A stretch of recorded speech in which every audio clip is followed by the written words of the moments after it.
Hello there, and welcome to Whispers of Earth, the place where we let curiosity wander without a timer and give big questions the time they deserve. This isn't the sort of space for rushing through bullet points or hurrying to the end. At night, the map of our world looks fixed, coastlines traced in silver, continents edged by a steady seam of moonlit water. But the line between land and sea is not a line at all. It breathes, it wanders, it remembers places it once touched and will touch again. To tell the story of drowned coastlines is to follow that restless boundary as it slides over the skin of Earth, taking fields and forests, villages and valleys into a quiet blue archive. During the last ice age, so much water was locked into continental ice that the global ocean stood more than 100 meters lower than it does today. Imagine a staircase carved into time. Each step upward is a pulse of meltwater, each pause a fleeting moment when shorelines held still. Where your favorite beach now curls beneath waves, there might once have been grasslands that hummed with insects, rivers that braided and fanned into broad deltas, and footpaths pressed into dust by people who watched the horizon turn gold at dusk and knew the world by its winds. This is the first secret of the coast. Most of it is shelf, not cliff. The submerged skirt around the continents is wide and gentle, a place where a single meter of sea level rise can push salt water inland for hundreds. When the ice sheets softened and the oceans climbed, they advanced like a patient tide over a table laid with memories. Estuaries reached farther. Bays became gulfs. Islands fused, then dissolved. Little by little, the low country of the world exhaled and slipped below. What goes down does not become nothing. It becomes sediment and silence. It becomes a different kind of page in Earth's book. The rain of silt, the fall of leaves, the slow work of shells turning to lime. These are the scribes of the shelf. They cover what was there, but they do not erase it. Beneath the waves lie riverbeds that still remember which way the water ran. There are shore-parallel dunes, now asleep in dim light, and ancient fire pits sealed in fine mud, their charcoal black as a whisper. In some places you can trace the ghost of a coastline on sonar as clearly as a crease on a palm. We call them drowned landscapes, and the phrase sounds final. Yet the sea is less a tomb than a conservatory, taking fragile things out of weather's reach. Wood swells and softens, but it is spared the crack and blaze of summer. Bones settle and wait. Even the stories, flood myths, vanished gardens, cities taken by the sea, drift forward, altered by centuries, but still buoyed by what happened when the water rose. Tonight, we will walk those quiet floors. We will stand where waves used to break and look inland from the drowned edge.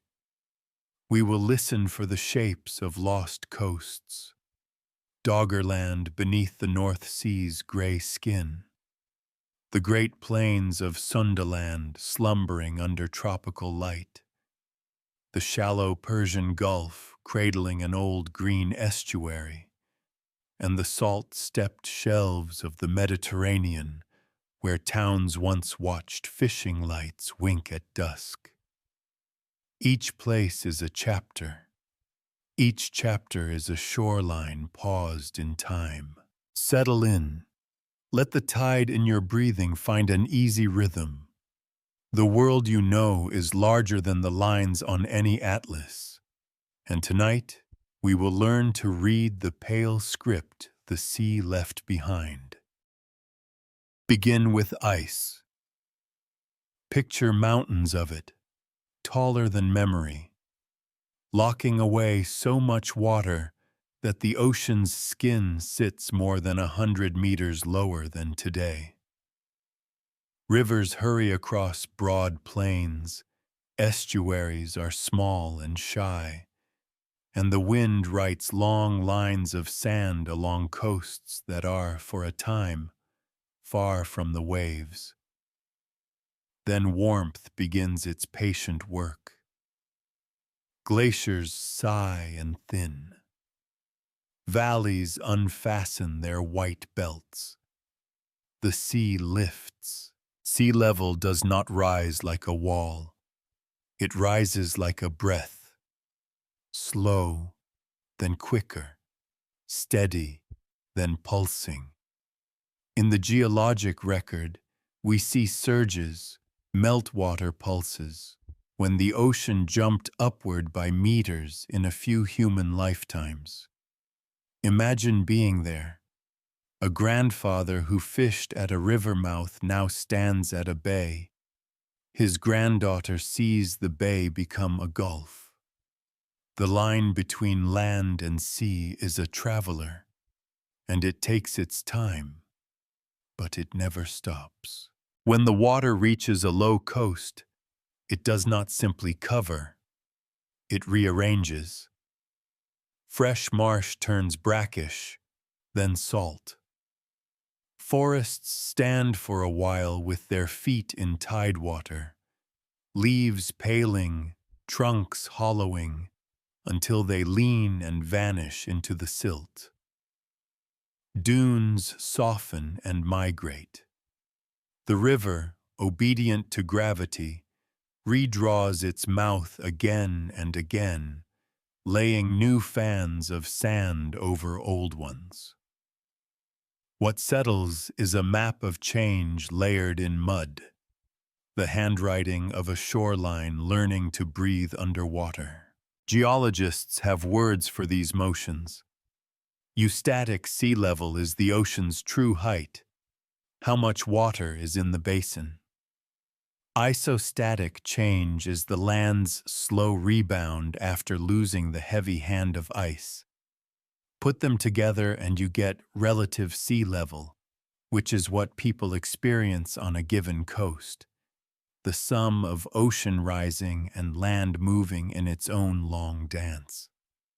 This is why the drowned past is not the same everywhere. In some places, the land lifted as the sea rose, and the old edge survived. In others, land and water conspired, and the coast walked inland for hundreds of kilometers.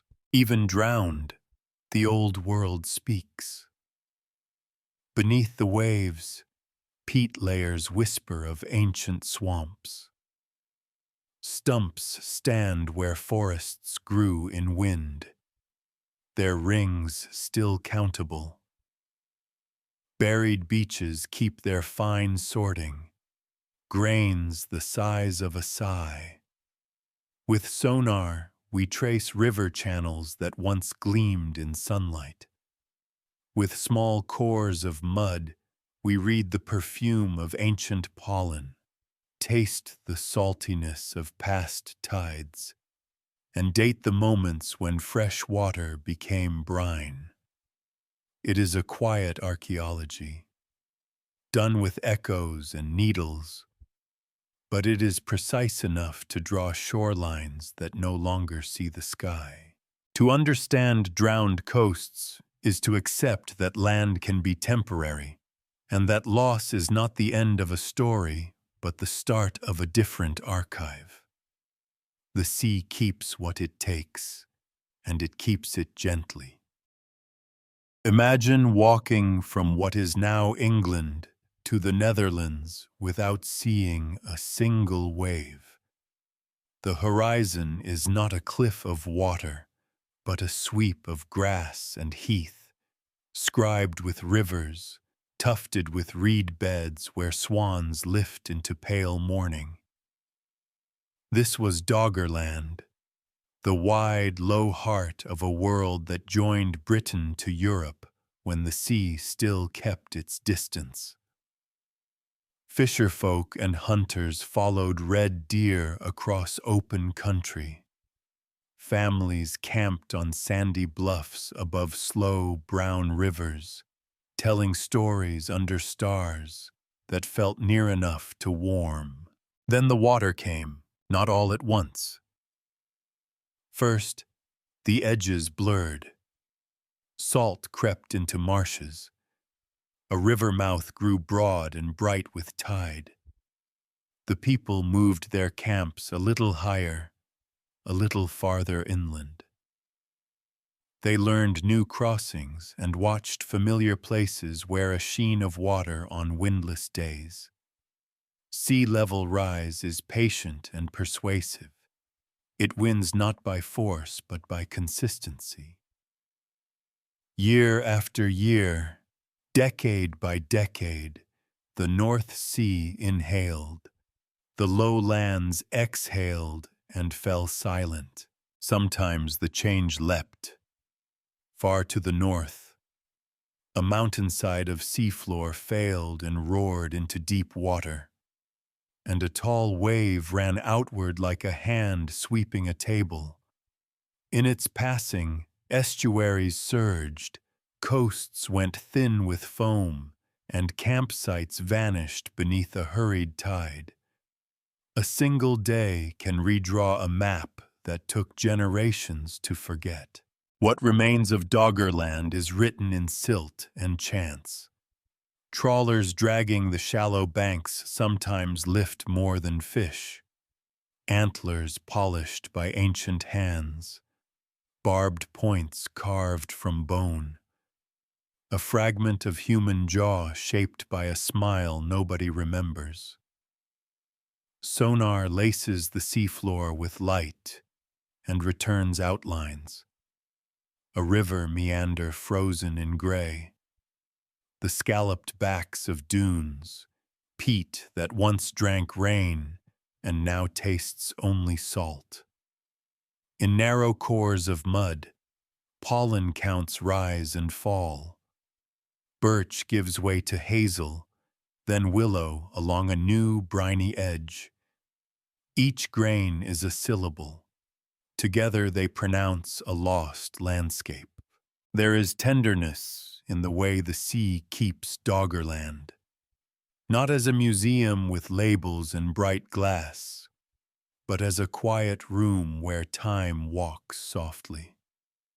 The bones are soft and the wood is dark, but the pattern remains. The sweep of rivers to a drowned delta. The stitch of old shorelines one above another, like hems let out on a dress that must fit a changing body. If you listen to the charts, you can hear the wind in low grass. If you press your palm to the damp sand of a modern beach and close your eyes, you might feel a faint echo of footsteps heading east, where the sun was rising over land.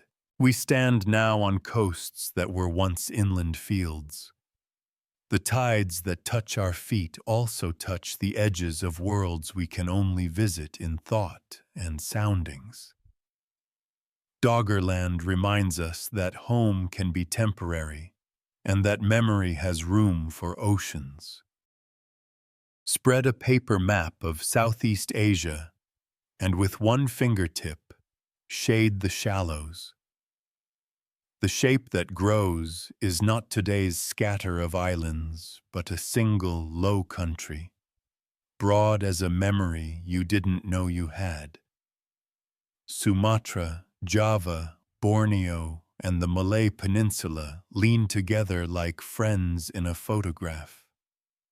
Between them, where tides now fold and unfold, ran a grand river system braided with light. We call this drowned world Sundaland. When ice held the oceans down, the South China Sea was not a sea. It was prairie and woodland, threaded by the wide Sunda River pouring south. Herds crossed with the seasons. Birds lifted in sheets at dawn. People walked across open ground, following fresh water and the smell of rain. Monsoon clouds built in the afternoons, their shadows moving across a country that today lies blue and quiet beneath shipping lanes and coral. Sea level rise here was not a lace edge nibbling at a cliff. It was a tide sweeping across a table. The shelf is wide and gentle, so every meter of ocean meant the shoreline retreated by many. Marshes tasted salt. Mangroves marched inland on silent feet. The great river lost its banks to new bays, then to a growing, shallow sea that braided itself with light and wind. What remains is traceable if you know how to listen. In sonar, the shadow of a river bends across the floor of the Gulf of Thailand and turns through the Malacca Strait, its meanders as graceful underwater as they once were under sun. In cores of mud, ancient pollen counts swing from grasses to mangrove, writing the exact moment when the shoreline crossed overhead. Peat, dark as tea, lies sealed beneath younger sand, a held breath from swamps that no longer see the sky. On limestone edges that rimmed the old plains, caves keep smoke stains and handprints, their entrances once opening over land, but now facing the long glitter of sea. Stories drift too. Tales of coasts that walked away, of gardens taken by a patient water, of fish found where fields once lay. Oral memory, like silt, settles in layers. It carries echoes of crossings made without boats, of neighbors whose fires were visible at night from a rise that is now a reef. To think of Sundaland is to feel the scale of change move inside your chest. The continent on the map of your mind softens and spreads. The sea you know becomes a keeper of plains. The shelf's slope is so kind that it drowns gently, preserving as it goes. It is not a violent forgetting. It is a careful shelving of pages. Dunes asleep beneath green water. Old river mouths stitched into the coastline like faint seams. Villages turned to patterns in mud that a needle of coring can still read. If you stand at a modern beach in Java at dusk and let your eyes travel outward, you are not looking at emptiness. You are looking across a drowned country where monsoon rain once rang on leaves, where footsteps pressed dust, where a single river stitched islands to a mainland and made them one. Picture a map of the Persian Gulf, with the blue gently erased. What emerges is a long, shallow valley stitched by rivers, the Tigris and Euphrates flowing east, joined by the Karun from the Zagros, and dry wadis running off Arabia.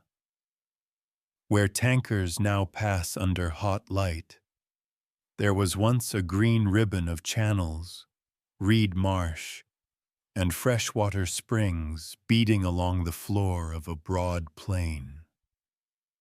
Dawn would have smelled of wet earth. Water birds would have lifted in clean, startled sheets.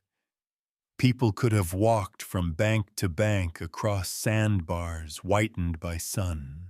When ice was heavy on faraway continents, sea level fell and the Gulf's basin stood open to air. The rivers did what rivers always do. They braided, split, and rejoined, laying pale fans of sand that sighed under wind. Along their edges, wetlands stitched themselves together. Narrow lagoons, papery reeds, spongy peat that kept the prints of feet a little longer than dry ground would. In the still heat of midday, dragonflies wrote quick glyphs in the air over slackwater pools. At night, fires would have looked like a quiet constellation flickering low across the plain. Change came with patience and a pulse. As glaciers thinned, the ocean rose and pushed a salt tongue inland through the old valley.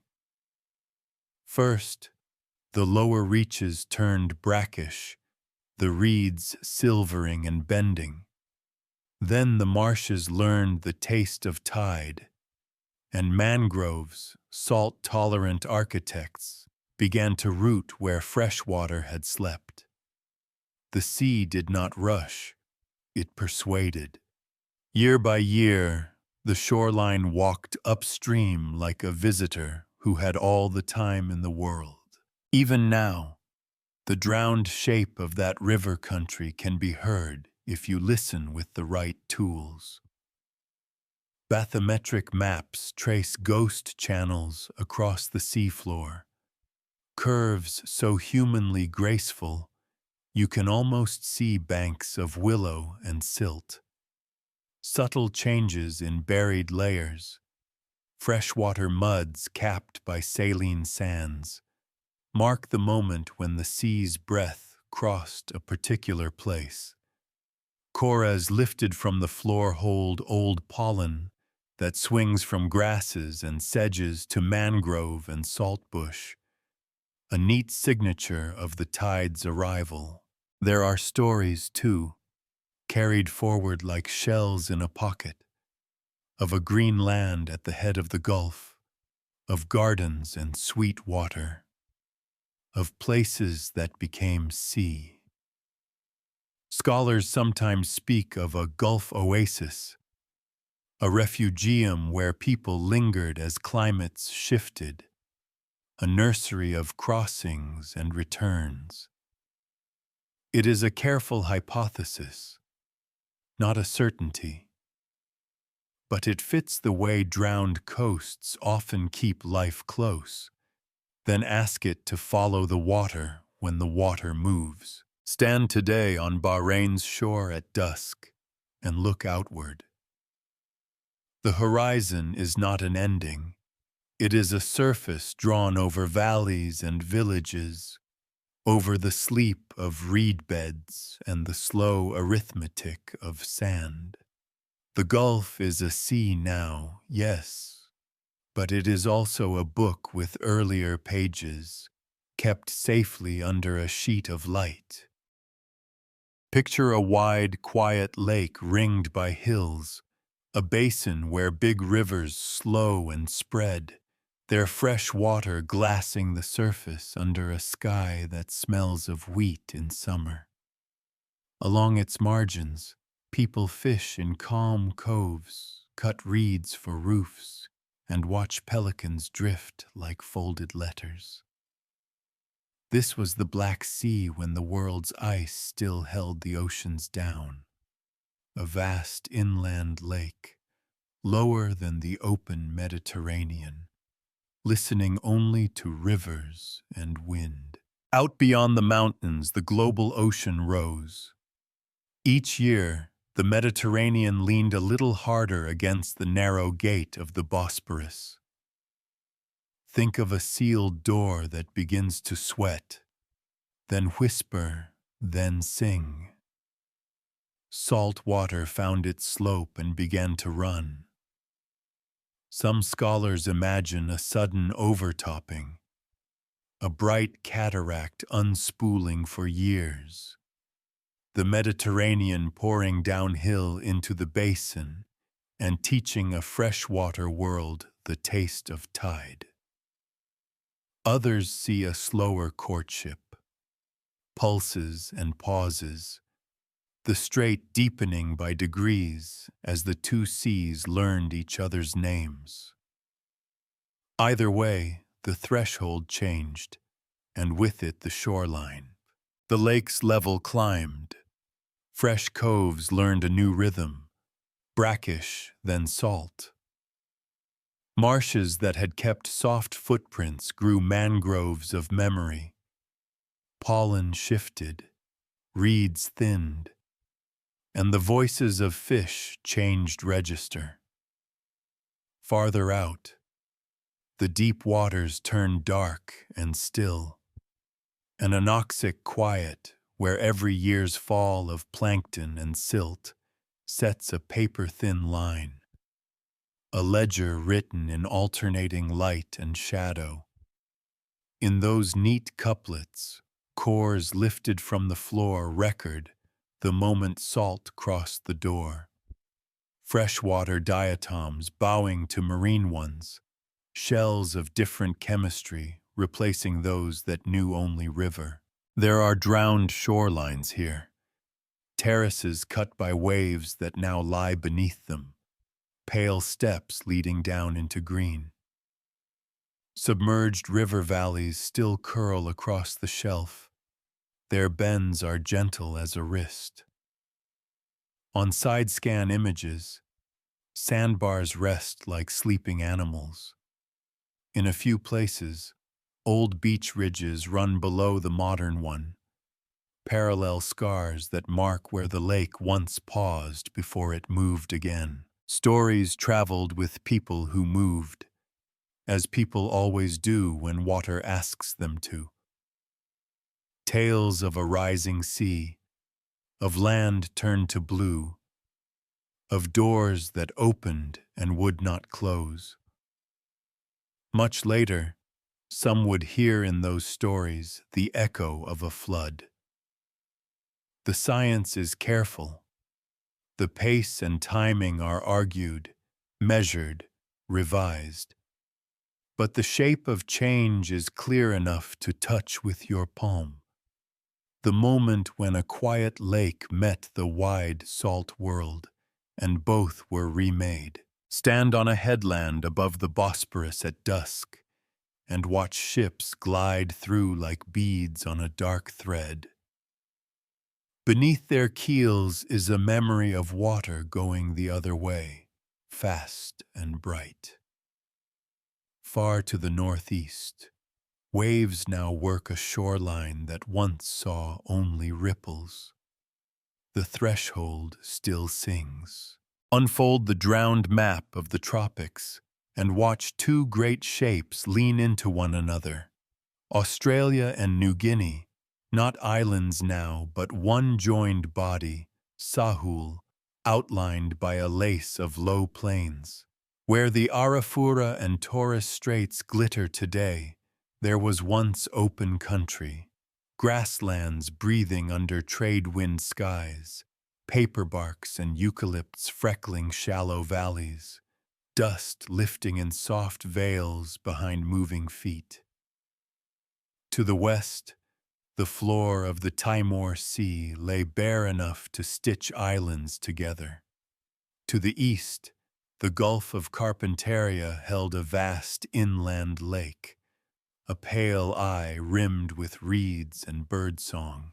When ice pinned sea level low, shorelines moved far outward, and the shelf rose into daylight. People walked across the future seafloor, following fresh water and the slow seasons of fruit and fire. Dawn smelled of warm grass and resin. In the evenings, a long horizon took the sun gently, leaving embers and low talk at camp. On windless nights, stars pooled in the lake's black mirror. Pelicans slept like folded sails among the reeds. Change began, as it often does, with a patient breath. The glaciers thinned, and the ocean lifted itself over distant sills. First, the lake brimmed higher, its rim swampier, its surface stepping up with each wet season's gift. Then the sea's salt tongue felt for the lowest saddles, and the old corridors learned a new vocabulary. Brackish, tide, mangrove. The Arafura plains softened, their grasses giving way to dappled channels, and finally, a shallow sea stitched with shoals that moved under moon and monsoon. If you listen below the waterline, you can still hear that country. Bathymetry draws pale riverbeds across the Arafura shelf, their bends unhurried and exact. Sub-bottom profiles show stacked pages, lake silts dark as tea, then estuarine muds salted with shells, then the clean sands of a young, restless strait. From cores, pollen counts switch like a change in key, grasses fall, mangrove and saltbush rise. Even the chemistry of tiny shells remembers the moment when fresh water gave the floor to the sea. Along the edges that stayed high, the Kimberley coasts, the bony peninsulas of Arnhem Land, the limestone shoulders of Cape York, caves and headlands watched the water come. Smoke once licked the stone there. Handprints pressed red stories onto rock. Those marks face the ocean now, but they were made when waves were far away, and the night wind smelled of inland fires. Memory here is both painted and drowned. There is a tenderness to this submergence. The shelf is gentle. The drowning was slow. Lives shifted with it. Camps stepped back. Foraging turned to fishing. Paths bent to follow new shores. Loss and adaptation walked together. What went under did not vanish. It changed rooms. The lake became gulf. The grassland became straight. The corridor became a current, carrying turtles and stories alike. Stand today on the beaches near Nulunbai or on the south coast of New Guinea at dusk. Let your gaze cross the quiet water.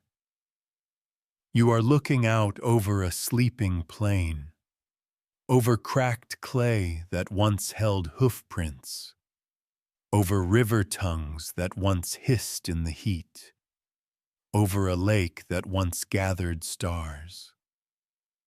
The sea above it is not an ending, but a clear page laid upon the old text, thin enough that, with the right light, you can still read the lines beneath. Where maps now paint a narrow strait between Siberia and Alaska, imagine a country wide enough for horizons to take their time. Beringia was not a bridge of rock, but a living plain, the mammoth steppe, rolled out beneath a hard blue sky. Wind combed the grasses, dry rivers glittered with frost in morning light. Herds wrote moving sentences across the snow, and people read them, following in quiet, careful curves. Between continents there was no border, only weather and the long, low sun. This was land born from absence, water held in ice, oceans lowered like lamps dimmed for night. The Chukchi and northern Bering shelves stood to breathe, rivers braided toward a shallow basin, their banks pale with willow and dwarf birch. Foxes threaded the hummocks. Cranes trumpeted at thaw. On still days you could hear far, hoof on crusted snow, a child's laugh blown thin, the hush of distance itself. Change came as a loosening. Glaciers elsewhere thinned and retreated. The ocean lifted its wide shoulder. First, the lowest hollows grew wet. Shallow lakes winked open on the plain, stitched together by new channels. Spring breakup ran higher each year. Summer seeped where it had once only dusted. Then the sea reached across the sills and taught the valley a new word: tide. Salt arrived softly at first, then sure. What had been one body of wind and grass separated into two coasts facing each other across a young strait. Beneath those gray-green waters, the old country keeps its shape. Sonar traces riverbeds across the Chukchi shelf, bends smooth as a resting hand, cutbanks asleep under silt. Submerged beach ridges lie in faint parallel lines, the punctuation of pauses in the sea's climb. In the cold, a kind of memory persists. Relic permafrost holds ancient ice in the dark, and peats once springy under boot rest in silence, their plant whispers sealed from fire and weather. Cores lifted from the seabed turn pages, steppe pollen wanes, sedge and saltbush rise. Tiny shells change their chemistry as fresh water yields to brine. For people, Beringia was more than a passage. It was a home with seasons, roots, and names. Fires would have stitched small warmths across a very large night. When the sea braided itself back through the low places, those warmths moved with the shoreline, up the new coasts, into river valleys, along kelp-bright edges that offered fish where once there had been hooves. Stories carried the shape of the old plain forward. Ice fog, long twilight, the way sound travels when the world is flat. Stand today on a headland at Wales, Alaska, or on the cliffs near Yulin, and watch the water run like a dark thread between continents. Whales pass where mammoths once slow-stepped. Seabirds tilt where cranes once wheeled over tussock. The strait feels final, but it is only the present tense. Under its surface lies a sleeping map, rivers engraved in softness, beaches aligned like faded stitching, a garden of cold light that once connected two great lands. Beringia teaches a quiet lesson. Sometimes the surest roads are the ones that drown, and sometimes what's taken is kept, changed, yes, but legible if we know how to listen through water. Lay a fingertip over the blue between Greece and Turkey and imagine the water thinning to glass. The scatter of islands, the Cyclades, the Dodecanese, the northern Aegean, gathers itself into a single, sunlit country. Where ferries now cross open sea, there were once low hills joined by valleys of thyme and stone, dry stream beds glinting after rain, goat paths threading towards springs that tasted faintly of limestone. The Aegean was not a quilt of islands. It was a broad plateau with highlands for company, a land that breathed wind and salt without yet knowing the word coast.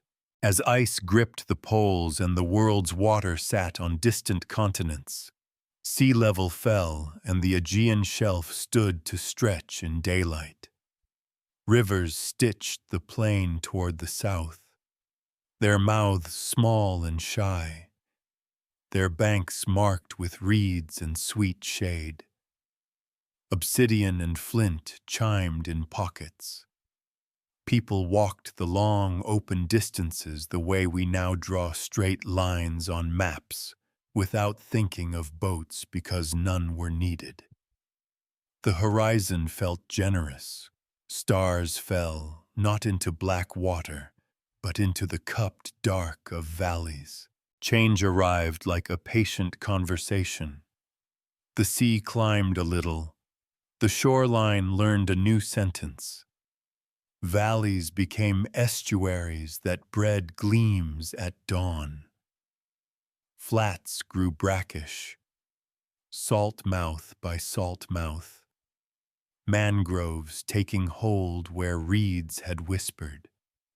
Dunes softened, and the old plateau took on seams of blue that widened with each soft step of the tide. The islands we name today were once neighboring hills. The sea simply wrote wider and wider streets between them until only boats could pass. Under those streets, the old city of land is still mapped in quiet lines. Multibeam soundings trace drowned riverbeds between Naxos and Paros, between Andros and Euboea. Bends so clearly fluvial you can almost hear pebbles clicking in current. Pale shore parallel ridges lie like faint stitching on the seafloor, each a pause in the sea's long ascent. In slim cores raised from silt, pollen tells the moment of conversion. Oak and pine give way to saltbush, then to the fine, heavy grains of beach sand that settle when waves arrive to speak. On the margins that stayed high, caves and headlands watched the water come. Smoke once blackened their ceilings when the sea was a distant brightness. Now waves breathe at their doors. Old hearths lie a little too close to spray. Footpaths that once crested ridges now cliff at the edge of blue. In the clarity of Aegean light, you can sometimes read two geographies at once. One in stone and time, one in salt and sheen. What drowned here was not erased. It was archived. The shelf is gentle, and gentleness is kind to memory. The plain became a sea without losing its pattern. Even today, when you stand at dusk on a quay in the Cyclades and watch the ferry lift a long wake into indigo, you are looking across valleys and farms, across dry river mouths turned to channels, across a country of light that learned to float. The wind still smells of stone. The stars still find their way. Some coastlines are not broken by cliffs or stitched with barrier islands. They are the soft handwriting of rivers that once ran to a low horizon and now open into the sea in slow, salt, bright syllables. We call them rayas, drowned river valleys, where fresh channels widened into long, tapering bays as the ocean rose to meet them. Stand above one at dusk, and you can feel the sentence it used to be, a river's line, now underlined by tide. Think of Chesapeake Bay, a broad Y written across the mid-Atlantic coast. Its arms, the Potomac, the Rappahannock, the Patuxent, were once valleys roofed by sky, their banks green with oak and beech. As ice loosened its grip on far continents, the Atlantic pressed inward. The Susquehanna's valley filled, step by patient step, until its headwaters became coves and its bends became blue. Today, oyster reefs rest where meanders slept. Salt wedges slide upstream beneath fresh water, a quiet two-story river learning to share its bed. Cross the ocean to Galicia and Brittany, and the pattern repeats. Rias Baixas spill into the Atlantic like long lakes, silvering under gulls, their mouths sown with mussel rafts. Farther north, Brittany's Rias, Aulne, Trieux, Reims, wear wider tidal breath. They remember their rivers with every turn, soft, tree-shadowed banks, opening into arms that catch the sea's light and fold it inland. In Cornwall, the Fall and Fowey keep the same grammar, hills holding water gently, the ocean taking the shape of land it did not carve. A ria forms when the sea rises faster than a valley can fill with sediment. The result is a flooded dendritic tree, branch after gentle branch reaching inland, depth shoaling as you trace the limbs toward their small beginnings. In cores pressed from their quiet bottoms, grains tell the conversion in a neat stack. River silts topped by brackish muds, then by marine clays salted with shells. Pollen changes too, alder and maple giving way to saltbush and marsh grass as the tide learns a new route each day. Listen closely, and Aria keeps time. Twice a day the ocean breathes up its length, urging water against the old river's slope, then lets it fall back, smoothing silt, freshening reed beds, whispering brine against stone.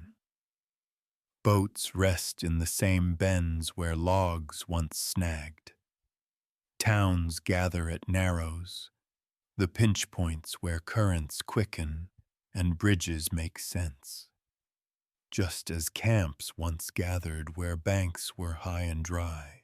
Rias are generous. Their calm fetch shelters nurseries of fish and folding fans of marsh, buffers that soften storms and hold carbon like a careful hand. They are also honest. They show with lucid lines how a single river becomes a many-armed sea when level climbs. To trace a ria on a map is to run your finger along the memory of a valley that learned to float. If you stand on a headland above any of these drowned rivers at night, lights pick out a familiar branching, towns for leaves, the channel a dark trunk in moonlight. It feels like a new landscape, but it is only a deepening of the old one. Land welcoming water without losing its shape. Before water learned the word salt here, ice carried its own alphabet across these mountains.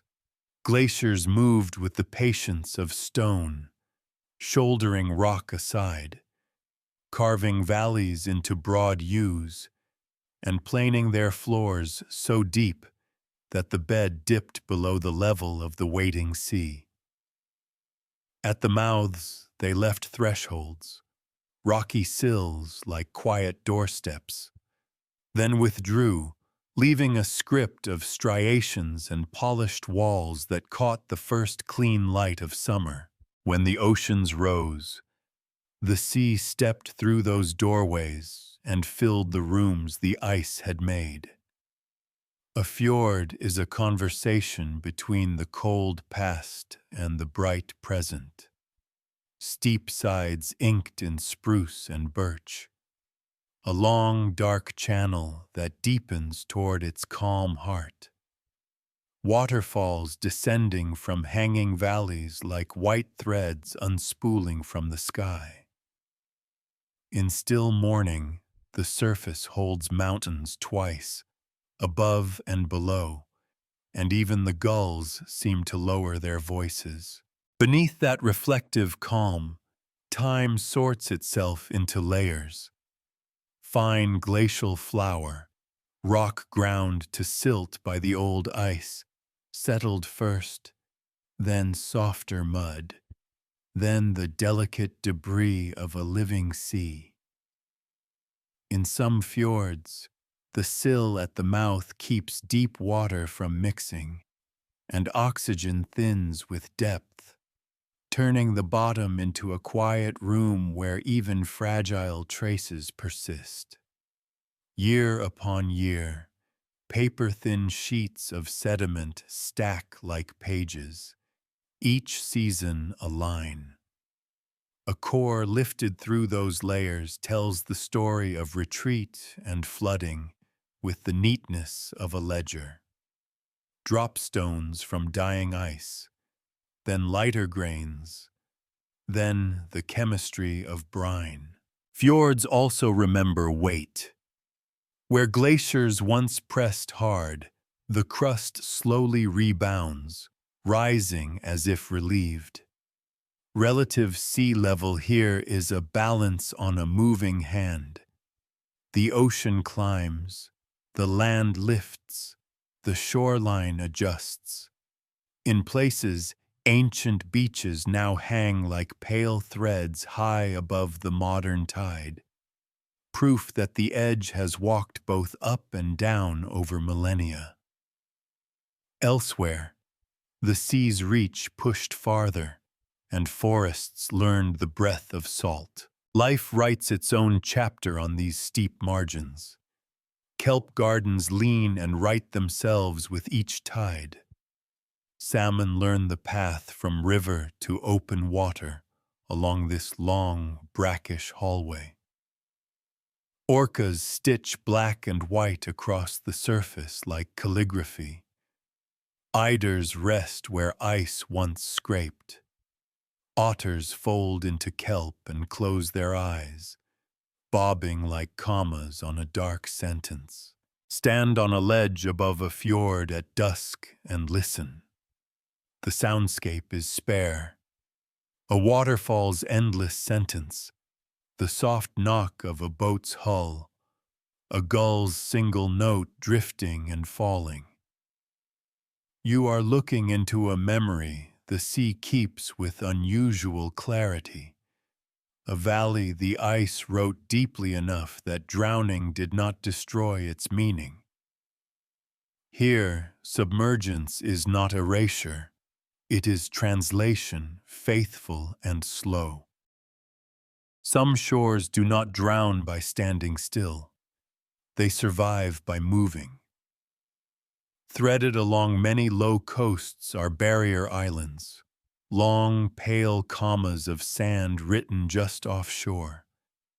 From the air they look simple: ocean, beach, dune, lagoon, mainland. But these slim crescents are living machines, built by wind and waves, migrating landward grain by grain as the sea lifts its blue shoulder. Begin with a storm. The ocean rises on a hard wind and crosses the dune line in milky sheets, carrying sand inland in pale, rushing veils.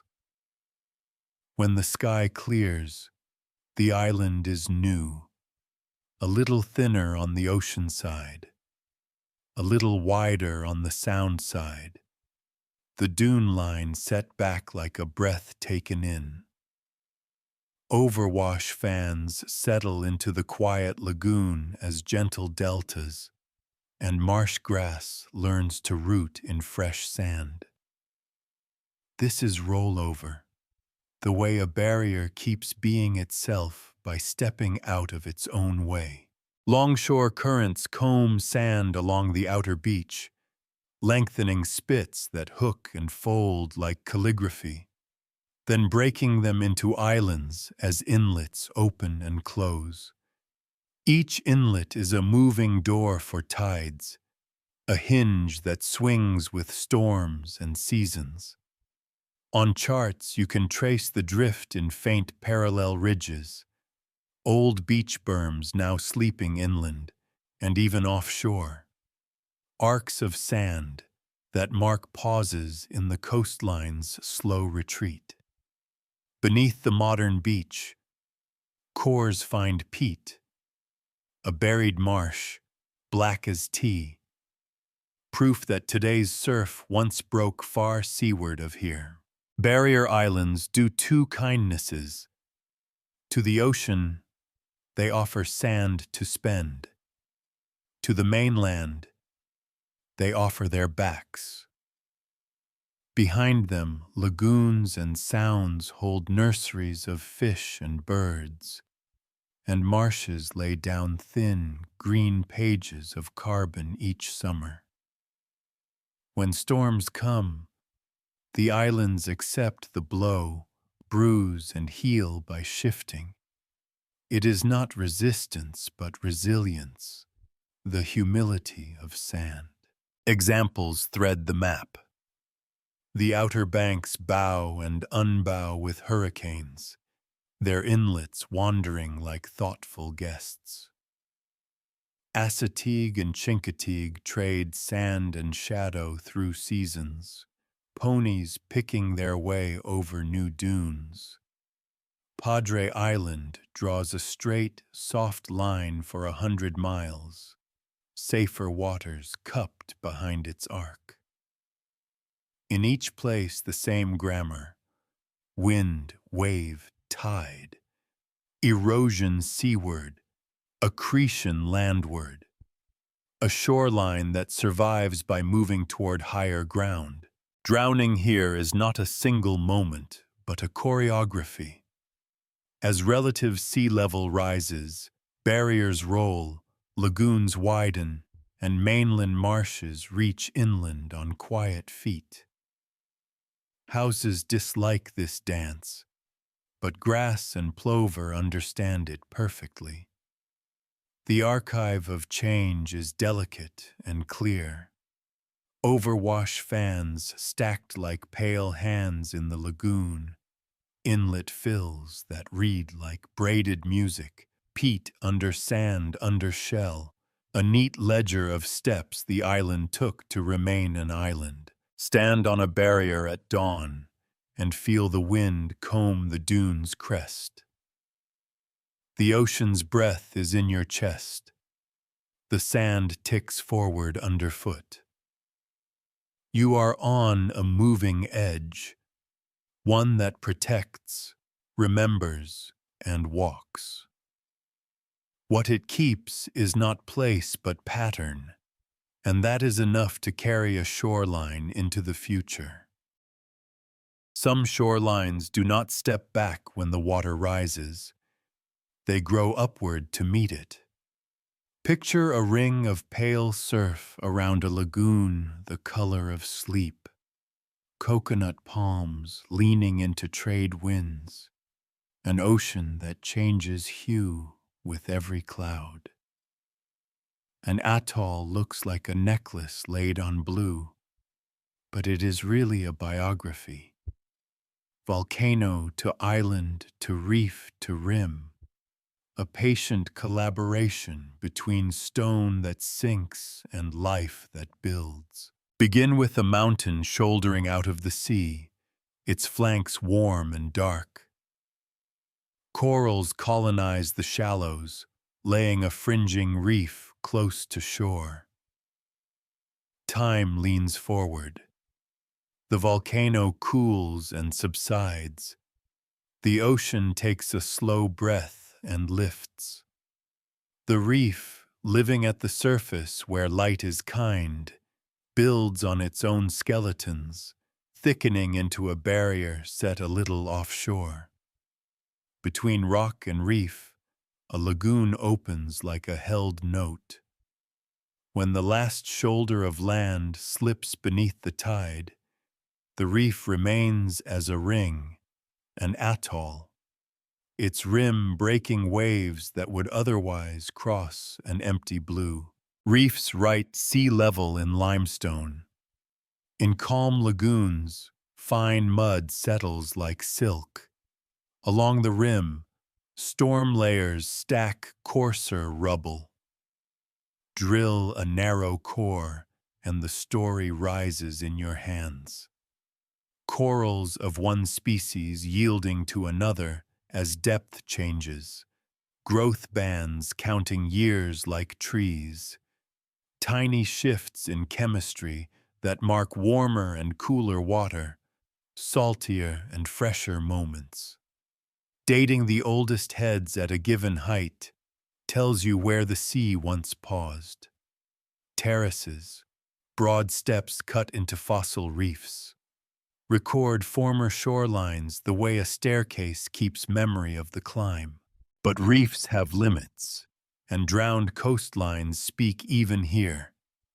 If sea level rises faster than corals can grow, or if water turns too warm, too sour, too murky with silt, a reef can fall behind. Scientists call it keep up, catch up, or give up. In keep up mode, corals match the pace and the rim stays near the surface, bright and breathing.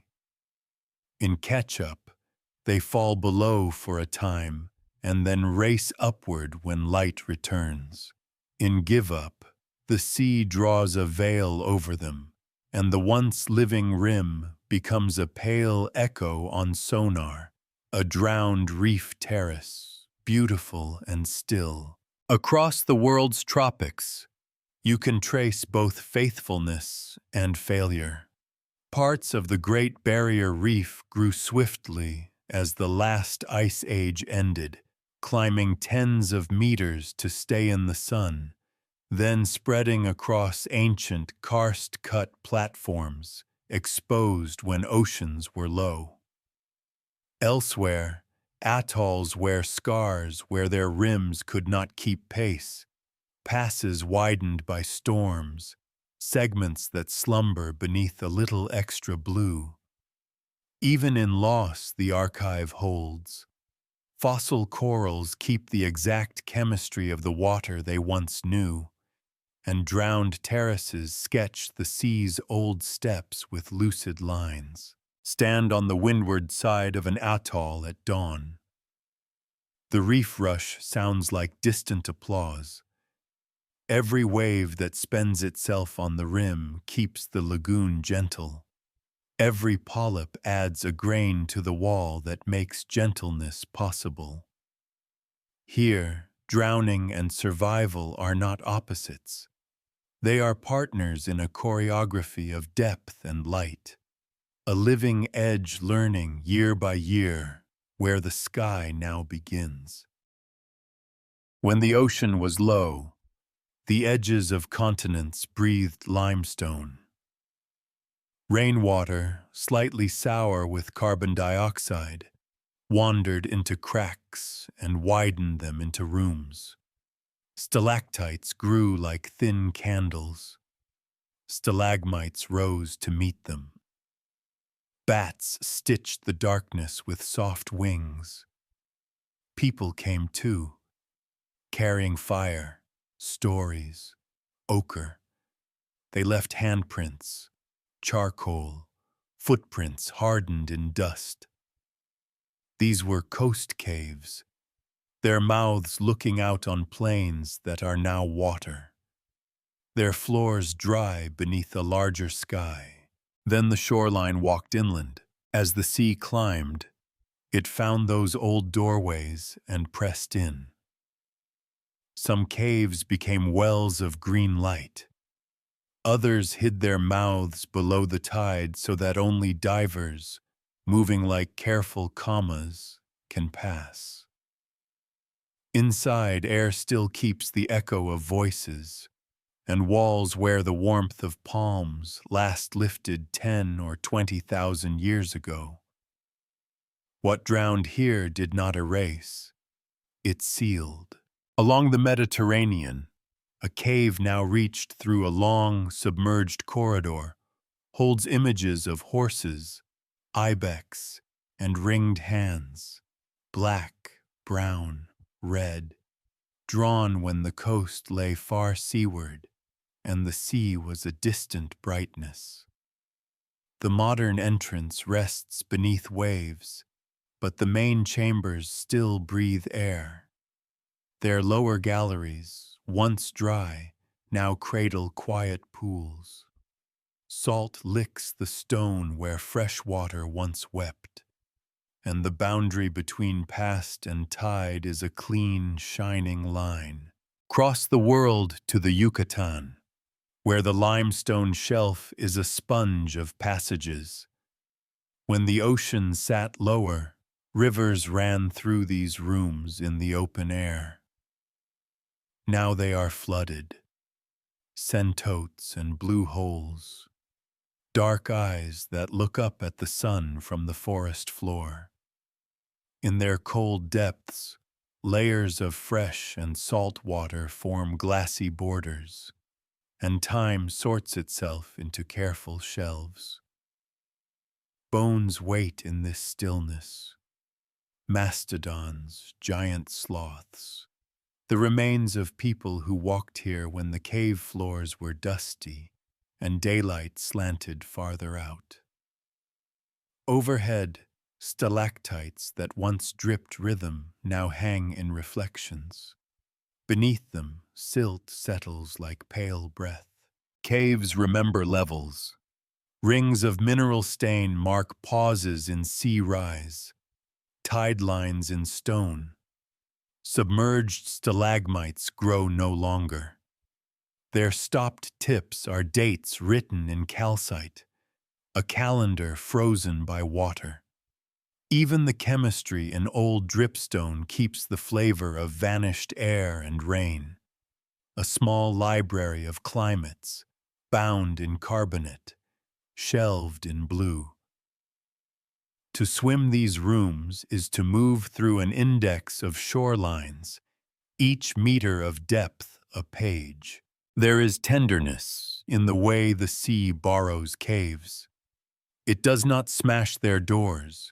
It lifts the threshold and asks light to enter differently. Silence grows thicker. The old soot stays on ceilings, safe from weather. Footprints are protected by an inch of calm.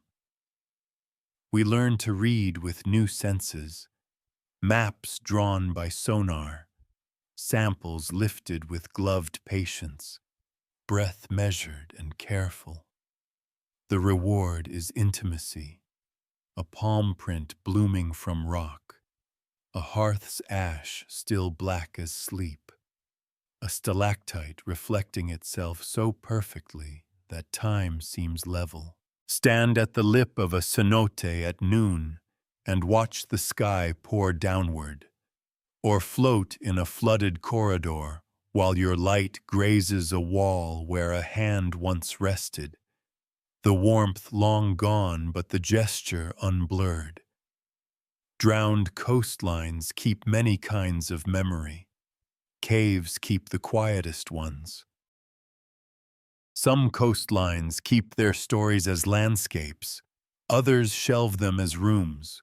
Along quiet stretches of the Mediterranean, whole neighborhoods slipped below a rising, shifting water. Cities translated into the language of silt and salt. Here, drowning was not erasure. It was curation. Begin at the mouth of a great river, where land is always a conversation between fresh and brine. The Nile spreads its weight in fans of mud, building and sinking in the same breath. Centuries of temples, quays, and markets rose on this soft ledger. Then the balance tipped. subsidence under heavy sediments, small earthquakes, a sea that pressed a little higher each century, storm surges that pushed the tide into streets, foundations liquefied, stone learned to float. The waterfront stepped backward into water and did not find ground again. Beneath today's pale chop off Alexandria, divers move through a city written in stillness. Colossal statues sleep side by side with column drums and carved lintels. The outlines of sanctuaries and harbor works appear in green light, measured now by fin kicks rather than footsteps.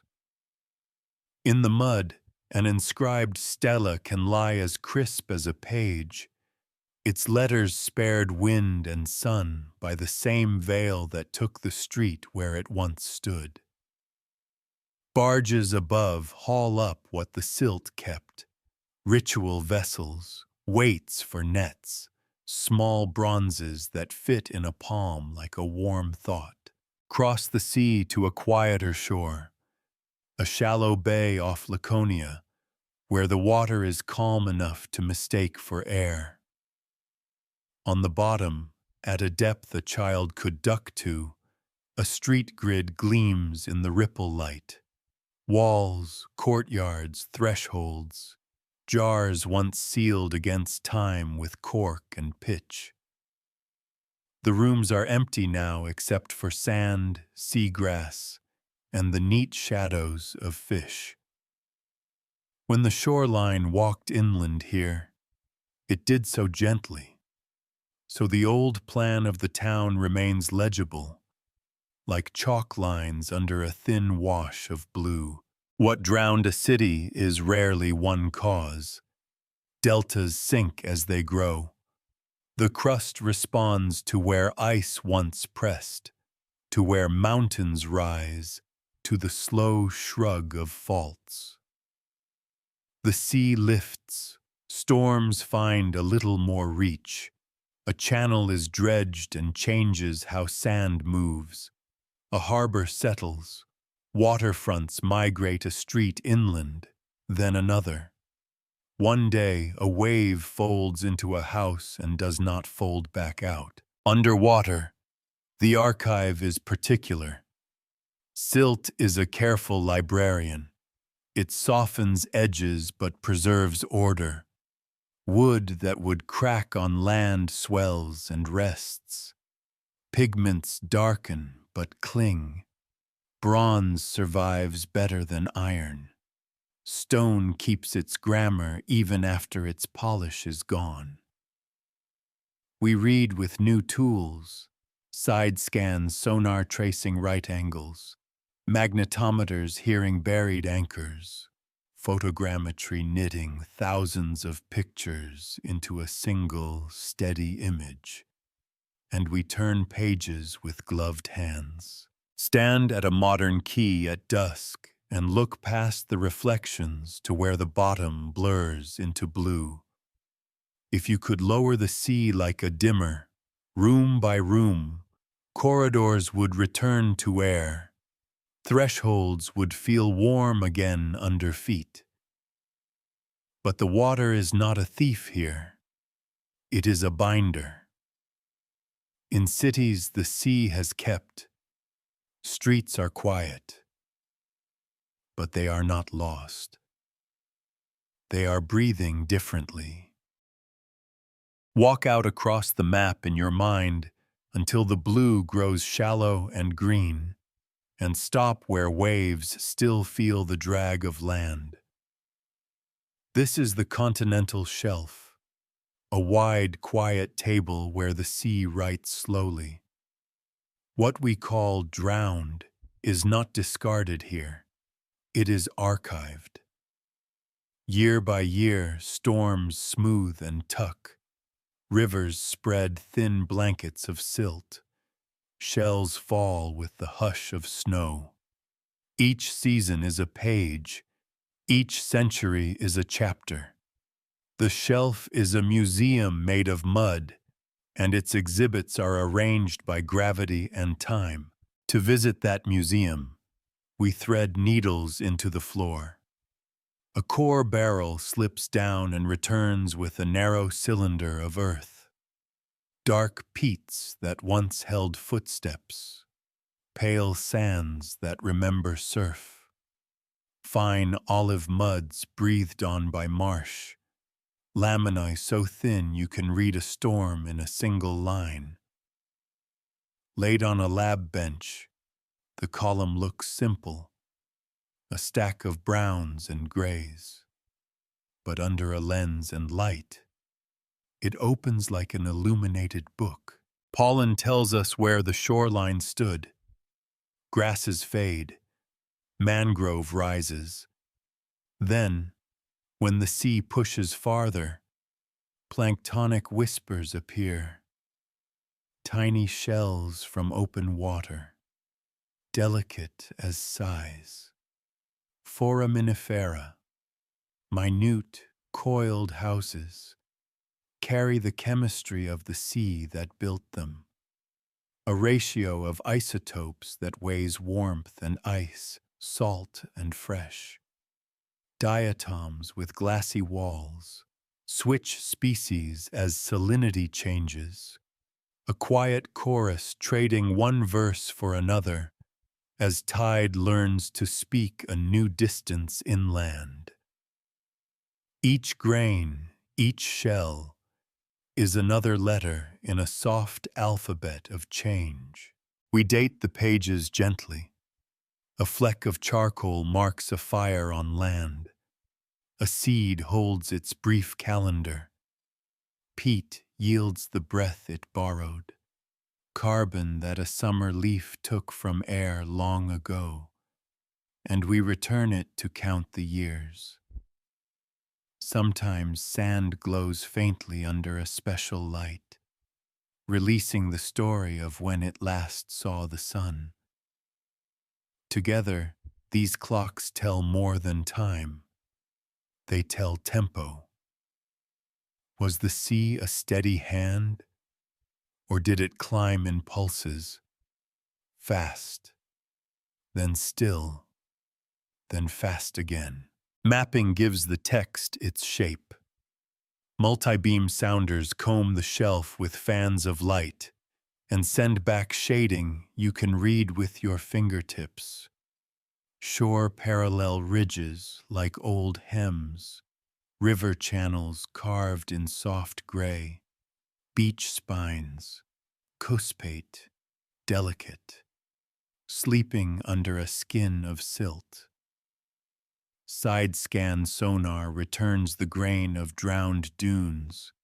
Sub-bottom profilers murmur through layers, showing buried shorelines stacked like faint horizons in a child's drawing.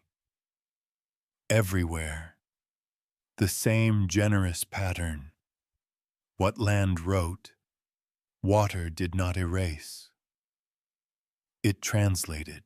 Sometimes the shelf keeps a surprise, a lens of fresh water trapped beneath marine sands, cold and sweet as a kept secret. A forest's stumps standing where light now wavers green, rings still countable, roots clasping the bed they grew from. A scatter of flakes and bones where hands once worked in wind, now sealed in calm darkness. The sea is a careful librarian. Heavy things file themselves first. Light things sift down later, and even the smudges become part of the record. Stand on a modern beach and look seaward. Beyond the break, under that changing skin, is a patient archive. It holds the old doorways of caves, the paths of rivers, the hems of ancient coasts, and the breaths of summers that ended 10,000 years ago. If you could turn the water transparent, you'd see shelves upon shelves of memory, quiet, orderly, and kind. Between the Netherlands and Denmark lies a landscape that writes and erases itself with the moon. The Wadden Sea is not quite land and not quite ocean. It is a breathing room where the tide steps back to reveal miles of pale floor, then returns to smooth every footprint. Here, drowning is measured in hours. Twice a day, the world goes under and returns. At low tide, sandflats and mudflats open like pages. Runnels braid toward deeper channels, their edges scalloped by small, precise waves. Lugworms sift the surface into tiny spirals. Knots and sandpipers flicker over the wet sheen, stitching themselves into the horizon and out again. Farther seaward, slim barrier islands take the first conversation with the swell. Behind them, the back barrier basins unfold into quiet grammar, shoal, channel, marsh. When the sea was lower, this margin stood farther out. Dunes ran where gulls now tilt, and the tidal stage was smaller. As oceans climbed, the barrier chain stepped landward, one storm at a time, and the intertidal world widened. The Wadden records this migration delicately. Buried beneath today's flats lie older marsh surfaces, dark peats where reeds once rattled in wind, now overlain by clean sand and soft mud. Cores lifted from these layers read like a tide table written in earth. Salt marsh plants rising and falling in neat bands as the shoreline walked inland. Tidal channels are the system's handwriting. They swing and switch with the confidence of rivers, but answer only to the pull of the moon and the push of storms. One winter can redraw the script. One equinoctial blow can open a new inlet or spool a shoal into a different curve. Maps capture moments, meanders in one decade that become straight reaches in the next. Yet the pattern, taken as a whole, remains steady. Flood and ebb deltas splayed like fans. Levees of sand raised grain by grain. Marshes stepping upward with each thin sheet of silt. This is a generous archive for both life and time. Salt marsh grass builds platforms that keep pace with modest rise, trapping pollen and carbon in thin, bright sheets. Oysters and mussels build low reefs that baffle waves and collect the stories of water in their shells. In the flats, microtextures preserve brief histories, a gust, a shower, the weight of a bird. Even what seems most fleeting, footprints crossing from island to island on a calm day, becomes, for a few hours, a legible line before the sea closes the book and sets it out again to dry. To walk the Wadden at low tide is to feel the clock slow and widen. The air carries iodine and sun-warmed salt. The ground is firm here, soft there, and the horizon moves as ships rise and fall in the channels. When the tide turns, the change is quiet at first, a shine becoming a lace becoming a sheet. Soon, the flats blur into a single breathing mirror, and everything that was written in the last hours is tucked away without being lost. Stand on a dune at dusk and watch the lights kindle along the barrier's spine. Beyond, under the gray-green gloss, lies an intertidal library. Pages turn twice each day, edges salted, margins alive. Drowned coastlines are not always fixed endings. Sometimes they are remade into rhythms. Stand where a great river loosens its grip and you can feel the land thinking aloud. A delta is not a single mouth, it is a hand opening, fingers of water spread over their own gift of mud and sand. And between them, life writes itself in green script. Reeds, rice, mangrove, the soft fur of new marsh. Every flood redraws a line. Every season edits the paragraph. Here, the edge between land and ocean is not a border, but a conversation that never ends. Rivers arrive carrying memory, grain by grain, a story of mountains ground to silt, of storms upstream, of summers that ran wide. At the coast, their burden slows and settles. Natural levees rise along channels like quiet dikes, high and narrow, and when floods come strong enough to overtop them, water spills sideways, laying pale sheets of fresh earth across the flats. These are crevasse splays, sudden fans of sediment that lift landscapes by centimeters.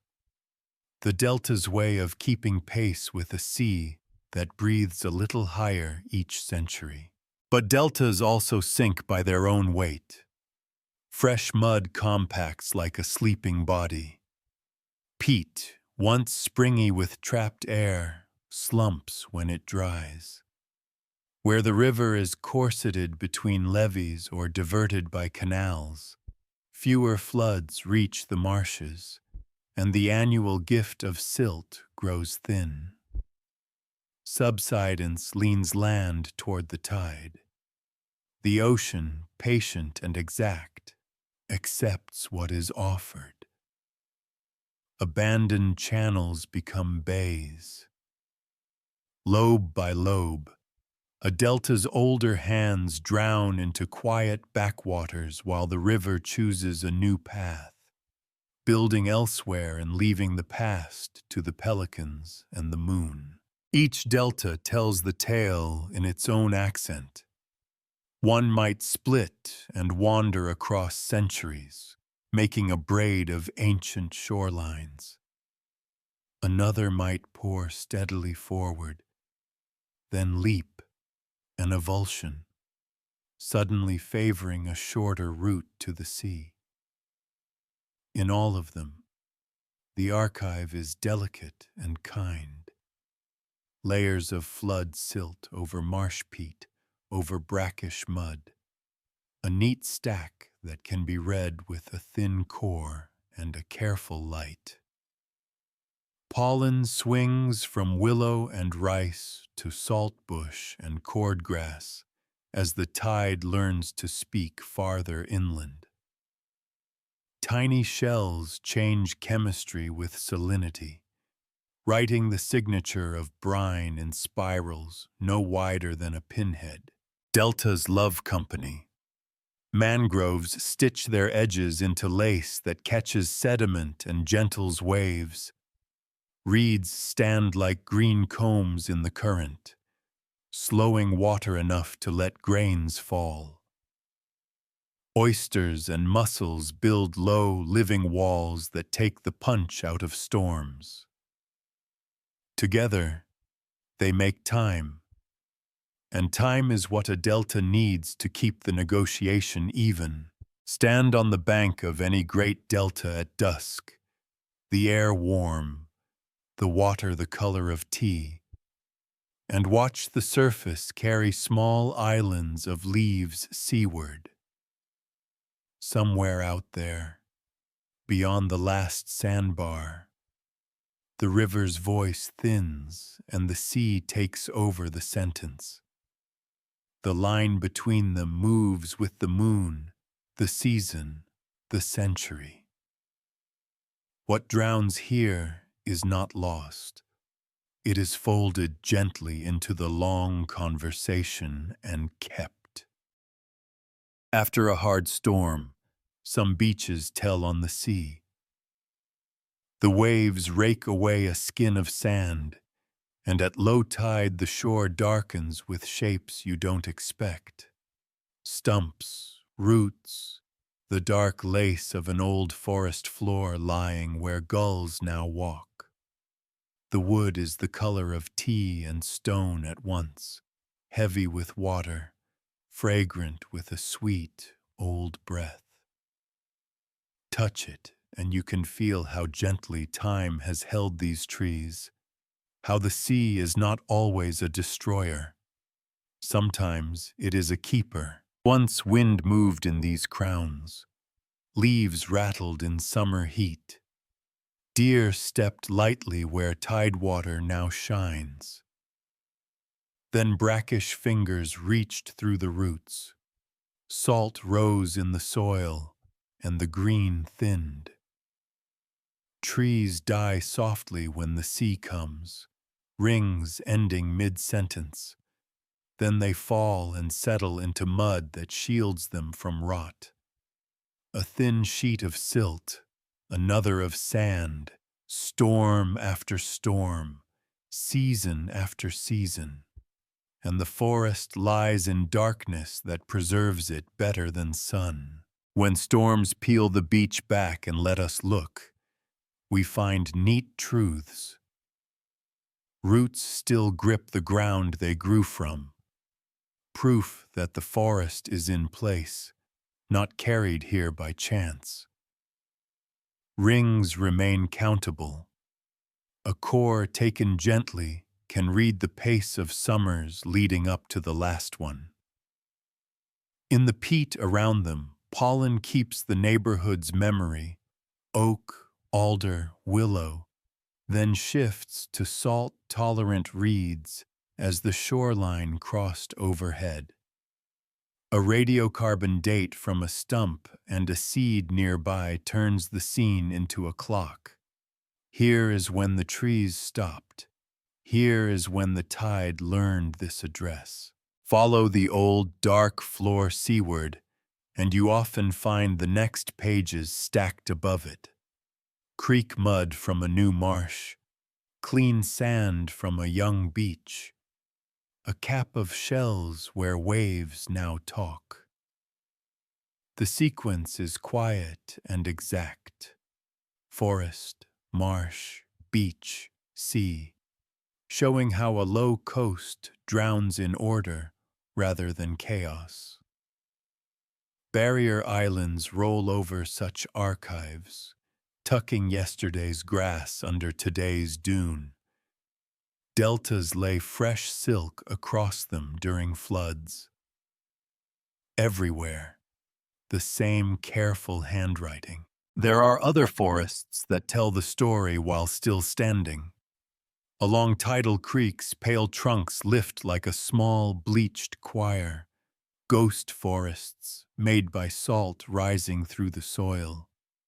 Their branches hold no leaves, but their presence is eloquent. A boundary moving inland. A map redrawn with each spring tide and storm surge. In time, they too will lean, settle, and become part of the seafloor's soft library. Stand by one of these revealed groves at evening, when the tide turns and the first fingers of water slip back among the roots. The air cools. The ocean's breath smooths what the wind made rough. You are looking at a patient conversation written in wood and mud, a record of how land becomes sea without forgetting itself. The rings keep their count. The roots keep their grip. The shoreline, as always, keeps walking. Some shorelines keep diaries in limestone.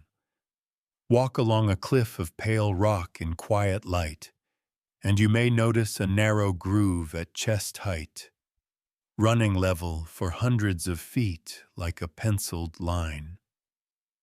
This is a tidal notch, a delicate scar carved where waves and salt once lingered day after day. It forms where warm water kisses soft stone, where tiny borers rasp, where spray dries and crystals grow. When the sea moves on, the notch stays, a stone sentence that begins, "The water paused here." Notches are honest because they need time. A storm can slash at rock in hours, but a notch takes seasons, years of the sea standing within a small vertical range, working patiently along that band. In uplifted coasts, you sometimes see a staircase of them, one groove above another, each a former shoreline preserved as the land rose. In subsiding places, a lone notch rides high on a cliff that now hears only gulls, the ocean's present voice sounding far below. The details are quiet and precise. In the heart of the notch, bioeroders, sponges, mollusks, tiny urchins, chew their slow alphabet. At the upper lip, salt crystals grow and pop like minute seeds, freeing grains. At the lower edge, wavelets nip and polish. Add warmth, add time, add a tide that breathes within a steady span, and the rock records the sea's patience in a groove you can trace with your fingertips. Sometimes the diary grows crowded. On Mediterranean headlands, you may see twin lines, a higher notch from a still stand long ago, and a sharper groove from a later pause. In the tropics, an algal rim may fringe the rock just at the old waterline, a thin, cemented band built by living film when waves lapped a little higher than they do now. Offshore, drowned notches repeat the story in blue. Divers find level grooves cut into submerged cliffs, perfect horizontal italics that mark where the surface used to hang. Follow these lines, and you can read changes you can't otherwise see. A notch at one height on many headlands says the sea held its breath there for a time. A sudden shift in elevation between neighboring coves might reveal a subtle fault or the lingering touch of an old ice load lifting one stretch of coast faster than another. Where notches are missing, waves may have bitten too hard, or the rock may be too new for the sea to have written there yet. What I love is their restraint. A tidal notch does not shout. It waits for a curious hand, a tracing beam, a patient eye. It says nothing about ships or storms or market days. It says everything about presence, about how long water stood, how gently it worked, how land can learn the height of the sea and hold it in its skin. In a world of restless edges, these are the neat tick marks on the doorframe, showing how tall the ocean was when it lived here. Stand near one at dusk and lay your palm along the groove. The stone is cool. The line is level as sleep. Somewhere below, today's tide is moving, writing a different band, a future sentence. The coast keeps both, the new breath and the old line, without hurry and without loss. Some coasts wear their history on the outside. Stand on a headland and look along the shore until the light turns low, and you'll see it. A set of broad steps marching inland. Flat benches cut into rock, edged by old cliff faces, each one a paused sea. These are marine terraces, Staircases the ocean carved when it lingered at a level long enough to plane a platform and stack a small beach on top. When land later rose, or ice weights lifted, the sea stepped down, and the step remained. A terrace begins with work at the waterline. Waves chew a narrow notch at the base of a cliff, topple blocks, grind them to shingle, and storm by storm, shave a flat bench at about the height of the tides. On that new floor, a beach settles, pebbles sorted by waves, a neat armor of rounded stones. If the shoreline then holds still, the terrace widens. If the coast creeps upward, the ocean abandons its workshop and starts again below, leaving a tidy fossil shore pinned to the hillside. Flights of terraces read like a ledger. Along parts of California, Peru, New Zealand, and Japan, you can trace step after step, each a former coastline with its own winds and weather. The lowest are young, the highest old enough to soften under grass. Some wear coral caps bright with old sun, fossil reefs that keep the exact chemistry of the water that once washed them. Others carry a topping of beach gravel so even you can hear surf in the roundness. Terraces remember tempo. If uplift is steady and sea level breathes in known rhythms, the steps space themselves with quiet logic. Where the land heaves in fits and starts, an earthquake here, a decade of stillness there. The staircase stutters. Narrow steps and broad ones, double landings where two pauses overlapped. Dating brings the clock into focus. Shells in the beach ridge can be counted by radiocarbon. Corals hold uranium's slow clock. The sand itself remembers its last sunlight and yields a time when coaxed with gentle light. Put the ages in order and the staircase speaks. Here the sea was higher, here the land jumped, here both moved at once. Terraces are also guides. A single tread can run for kilometers at one height before abruptly shifting, revealing a hidden fault where one block of crust lifts faster than its neighbor. In places once pressed by ice, high steps tell how land sprang back when the burden melted. In the dry belt of the tropics, reef terraces sketch out past high stands when the world's water swelled with warmth. What I love is their clarity. Unlike drowned edges we must map with echo and core, these pages lie open to air. You can walk a Pleistocene beach with swallows stitching the cliff and feel the tide line underfoot. Then look seaward to the modern strand, two coasts in one gaze. Evening makes it plain. Shadows fall across risers. Treads glow. The staircase carries the eye toward a horizon that has moved and moved again without losing its memory. Run your hand over the pebbles on a terrace ridge at dusk. They are smooth with an old surf. Below, today's waves are still writing the next step. The ocean keeps the habit of making floors. The land keeps the habit of lifting them into view. Between them, a coastline learns to count.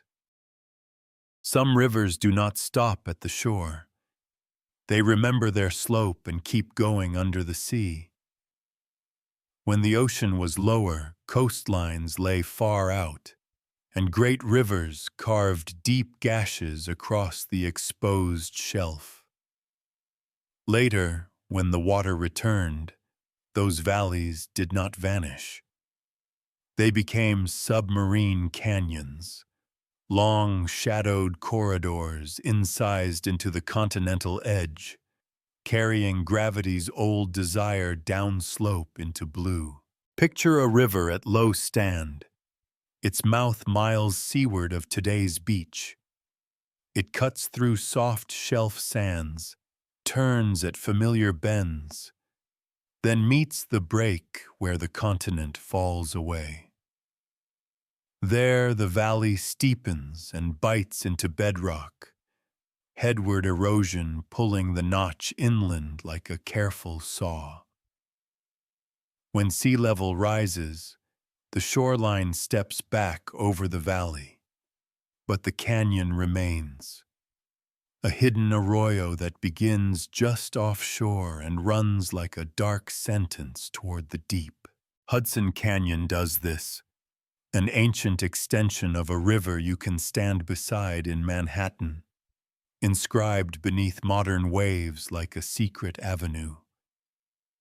Off California, Monterey Canyon dives from a quiet bay into depths that feel alpine, walls draped with life where turbidity currents, underwater avalanches of sand and silt, still rush on stormy nights.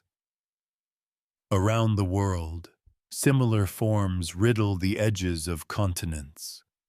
Nazaré off Portugal, Kaikoura off New Zealand, Congo cutting a trench through the Atlantic's quiet slope. Each is a memory in relief, a map of a time when the sea held its breath and let rivers write farther. Canyons are not fossils, they are living archives. Storm floods and shelf-edge failures still send dense, sandy flows tumbling down them, stacking thin layers on the fan far below. In cores from those fans, you can count the pulses, storm, calm storm, like heartbeats on paper. Mixed among them are hints of the drowning that set the stage. Estuarine mud draped over fluvial gravels near the canyon head. Shells that speak of salinity pushing inland. Pollen shifts that mark the shoreline's retreat. Sonar renders these hidden landscapes in careful light.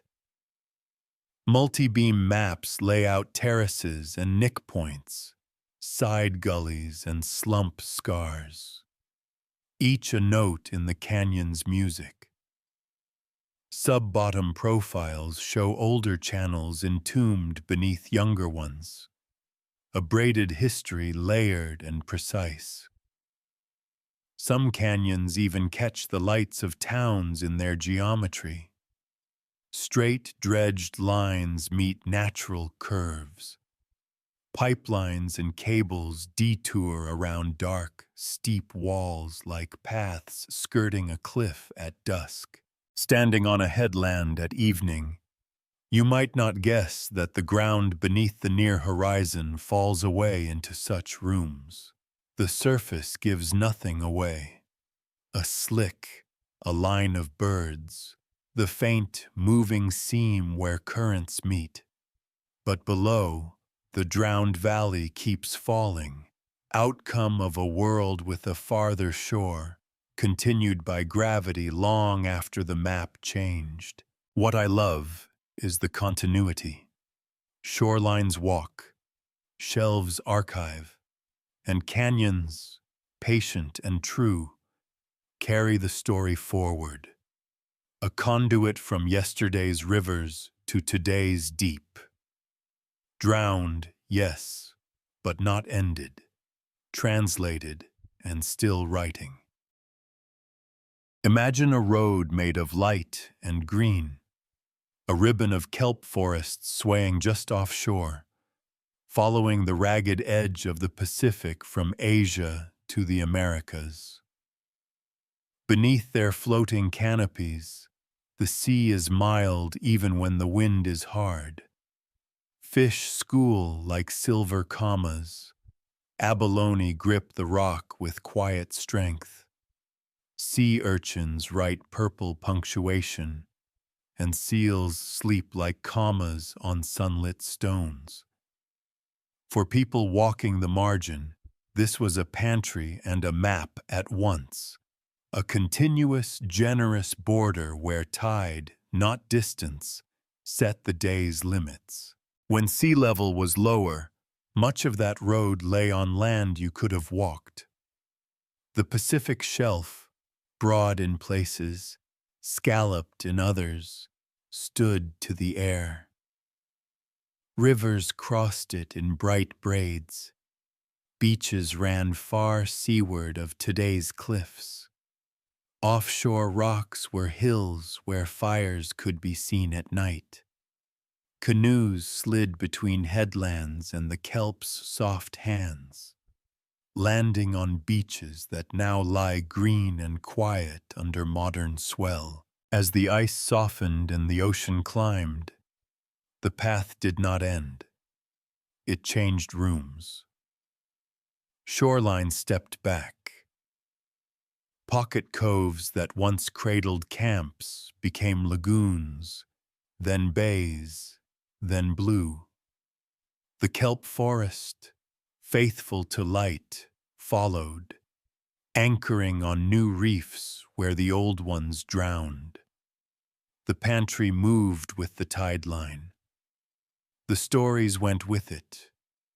Routes measured by rock shapes, fishing spots named for the way the swell runs, crossings timed to the patient breath of the moon. What remains of the old highway is legible if you read in blue. Sonar shows terraces and drowned beaches stitched below the modern surf.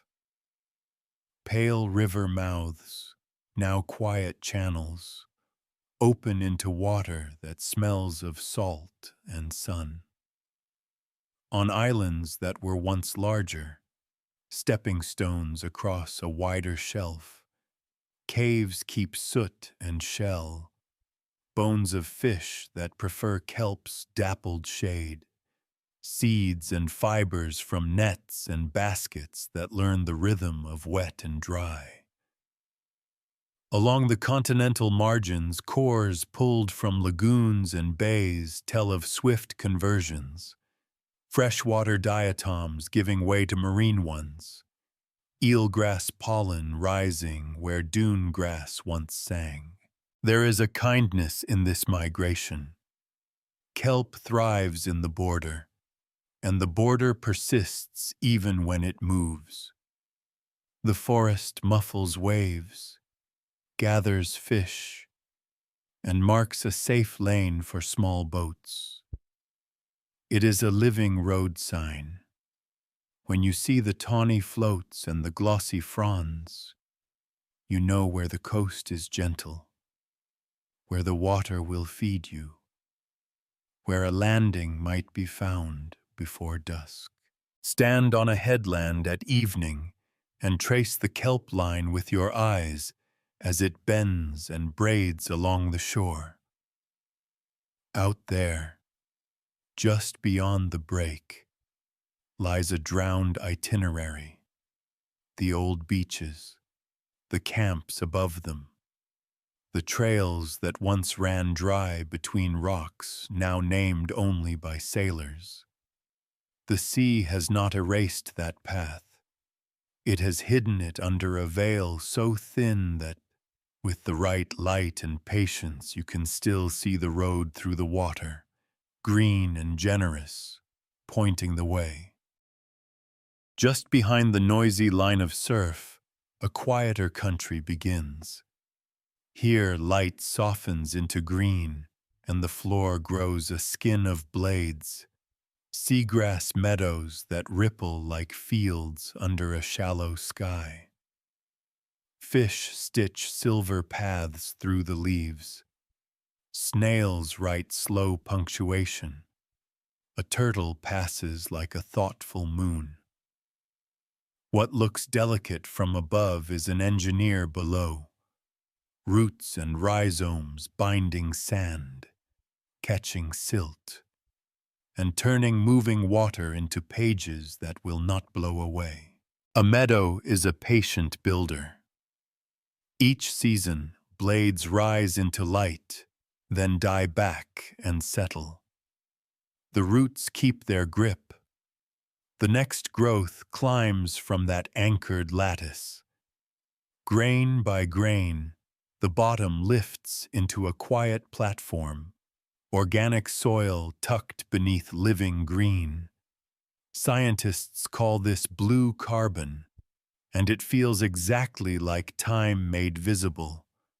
Thin, dark layers laid down by years that smelled of salt and sun. Press a core through a seagrass bed, and you pull up a column where summers stack neatly, their chemistry holding the temperature and salinity of water that's now a memory. As sea level rises, these meadows do not simply drown. They negotiate. If water deepens gently and light can still reach the leaves, they build upward, matching the climb by piling their own remains and the silt they collect. Where the shore steps back, they often follow, rerouting in new shallows with the same quiet insistence. In their margins, young marsh forms. In their lee, sandbars rest. The whole edge grows softer, more layered, more able to bend without breaking. Their archives are intimate. Pollen drifts in and settles, writing the story of nearby hills in grains no wider than a breath. Tiny shells change with salinity, switching species when the meadow learns a different tide. Even the scraps of human days, threads, seeds, a bead, sometimes slip into the root mat and wait in the cool hush, spared the flames and abrasions of the open beach. In places where the grass is ancient and thick, the mat under Mediterranean beds rises like a dark, springy book, meters deep, a library bound in roots. Meadows make kindnesses you can feel with your feet. Waves arrive, spend themselves on the blades, and leave gentler water shoreward. The baffle slows storms. The platform buffers floods. Young fish shelter in the green. Birds read the shallows like a map. Even when damage comes, scars from anchors, a cold snap, a surge of muddiness after a flood, the living mesh remembers its shape. Given light and a little luck, it heals. Stand above a seagrass flat at low tide and watch the surface wrinkle with breeze. Somewhere beneath that gloss, a century is tucked away in thin, dark pages. The meadow is not dramatic. It is devoted. It keeps the shoreline by holding what the sea would otherwise take all at once. And it keeps the past by stacking it carefully where roots can guard it. In a world of edges that move, this is how some edges learn to stay, not by stone, but by growth. Some coasts keep calendars you can walk. From the air, they look like a stack of bright lines, shore parallel ridges laid one behind another, each a slim, sandy memory of a beach that breathed at the edge of a quieter sea. On the ground, a strand plane feels like a series of low steps under grass. Ridge, swale, ridge again. Wind combs the blades, insects hum, and beneath your feet the shoreline advances, one season, one storm, one pause at a time. Begin with a steady supply of sand and a coast that offers room. Waves sort grains along the waterline. Storms throw a little higher, shaping a narrow berm where wrack dries and gulls leave neat prints. If, for a while, sea level holds and sediment keeps coming, the beach widens seaward. Dunes root in the new dryness. Behind them, the older berm settles into a ridge.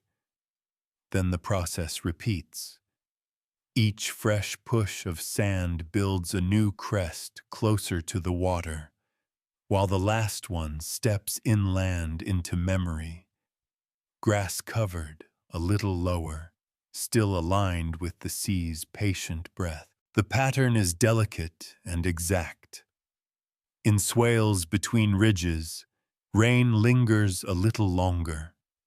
Marsh plants find a home and weave a darker line.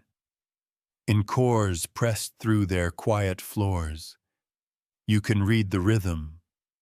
Beach sand over faint storm layers, then a whisper of organic matter where a swale briefly held water, then sand again as the next ridge formed. If driftwood or shells were tucked into the berm when it was young, a date can fix that shoreline in time. A year when waves licked that line. A summer when the moon tugged at a tide line that now lies inland and still. Strand plains grow best where the coast is generous. River mouths that pour sand into longshore currents, or wide shelves that let waves lay their work gently. Along such margins, the ridges can run for kilometers in parallel grace, curving only where headlands or inlets bend the seam. Sometimes, a darker, higher ridge interrupts the cadence, a storm ridge from a single hard season laid down like a bold mark in a soft script. Sometimes, a set of ridges pinches out where a river shifted its course and starved that reach of sun. The page is orderly, but it admits edits. Walk one at dusk, and the air feels older than the light. Each ridge was once a beach where children ran and tides glittered. Each swale was once a shallow, temporary pond, where dragonflies stitched low blue arcs. The modern shoreline murmurs far off, but you can touch its earlier addresses in grass and sand, evenly spaced as a heartbeat. This is drowning in reverse, not land yielding to water, but land advancing, ridge by gentle ridge across a former sea, keeping careful track as it goes. And when the ocean turns to climb again, the calendar becomes an archive. Waves begin to test the youngest ridges, storms cut notches, swales fill with brackish gleam. The oldest crests, now far inland, rest untouched, a ledger of summers that will not repeat. The edge moves, but the count remains. Some shorelines write so quickly in sand that you can hear the whisper with every wave. In the tropics, the sea sometimes pauses over those words and sets them in stone. Beach rock is exactly that. A beach caught in the act of being a beach. Its loose grains cemented together by minerals precipitating from warm, salty water in the swash zone. One season it is a ribbon of bright sand. The next, it is a low, dark ledge that takes the weight of your steps and the weight of time. Stand at dawn where waves just reach and look down. The rock is not smooth. It is a fossil of yesterday's texture. Rippled like a sleeping back, cross-bedded like careful cloth. Pebbles, shell fragments, even a footprint or the faint line of a stick can be locked in place. When the shoreline moves, as it always does, new beach rock forms at the new waterline while the older band lies slightly seaward or just below the tide, a set of parallel pages you can read with your toes. Divers find these ledges offshore too, perfect, shore parallel stripes that mark where waves once licked the land. In places where the sea rises or the land subsides, beach rock becomes a quiet measuring stick. A band now knee-deep at low tide is a sentence that begins, "Not long ago the beach lived here." Above, a younger line rests nearer the sun. Below, an older line wears seagrass and small fish like a thin, moving shadow. The coast has not forgotten. It has underlined the past with stone. Farther out, on broad, clear shelves, the sea makes sand from chemistry as much as from broken shells. Ooids, tiny, nearly perfect spheres, grow by rolling in warm, super-saturated water. Layer upon layer of carbonate, wrapping a grain the way a pearl wraps its irritant, but with the bright playfulness of waves instead of deep secrecy. Over years, shoals of these sugar-white beads gather into banks that change the color of the ocean from indigo to a blue so pale it feels like breath. From the air, they look like sleeping dunes. From below, they are soft, glowing hills that migrate with current and storm. Wood banks keep pace with the sky. When the sea was lower, their crests lay nearer the surface. When the sea climbed, the shoals shifted and built upward, always hunting the narrow band where light, warmth, and stirring are just right. Sometimes those banks fall still and harden, ooid sand turning to oolitic limestone, a quiet archive of a shallow sea that no longer shines where it once did.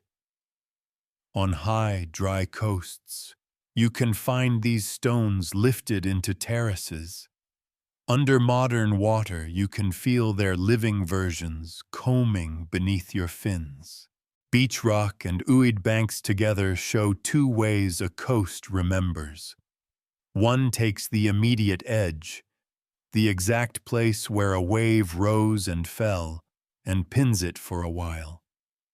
The other gathers a season's worth of brightness and motion into gentle underwater hills that drift like thought. Both are precise without being loud. Both are faithful to the conditions that made them. Chemistry, warmth, a little time, and the tireless patience of small movements. Walk a tropical strand at evening. Your feet cross a recent page of beach rock, a line of firm tenderness at the water's reach. Out beyond the bar, the sea lightens over a shoal that has been growing since before memory. Between them lies the story of a shoreline that moves but does not lose itself, inked in sand, then set, then sand again, a script the ocean writes and rewrites in light. Some coastlines stitch themselves together with thread so fine you only see it from above. A tombolo is that thread, an isthmus of sand that ties an island to the mainland, spun by waves that bend around rock like careful hands. From the air, it looks like a soft seam pinning blue to green. On the ground, it feels like walking a sentence the sea decided to complete. Begin with a lone island just offshore, a knob of granite or basalt taking the swell on its chin. Waves wrap it from both sides, refracting until their crests meet in the island's lee. Where they collude, energy falls and sand settles. Storm by storm, longshore drift delivers more grains than the next storm can take away. A spit grows, then reaches, then touches, island to shore, shore to island. What was two becomes one, and a lagoon is left cradled in the lee like a breath held in. Kuspat forelands, arrowheads of sand, form under a similar grammar where two opposing drifts meet. They point seaward like a compass made of dunes and grass, their twin horns catching light at low sun. Inside, fresh ponds sleep in the swales.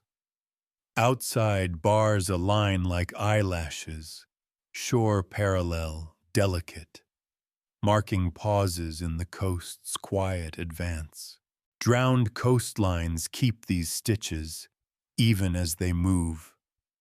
When the sea climbs, tombolos thin and sway. Storms cut through and heal. The seam drifts landward, rolling over its own shadow. In cores pressed through their backs, you can read the steps. Beach sand, with crossbeds that dip toward opposite shores. A calm layer from a lagoon now gone. Then another set of crossbeds laid when the thread reformed farther inland. Offshore, multibeam soundings trace ghost seams.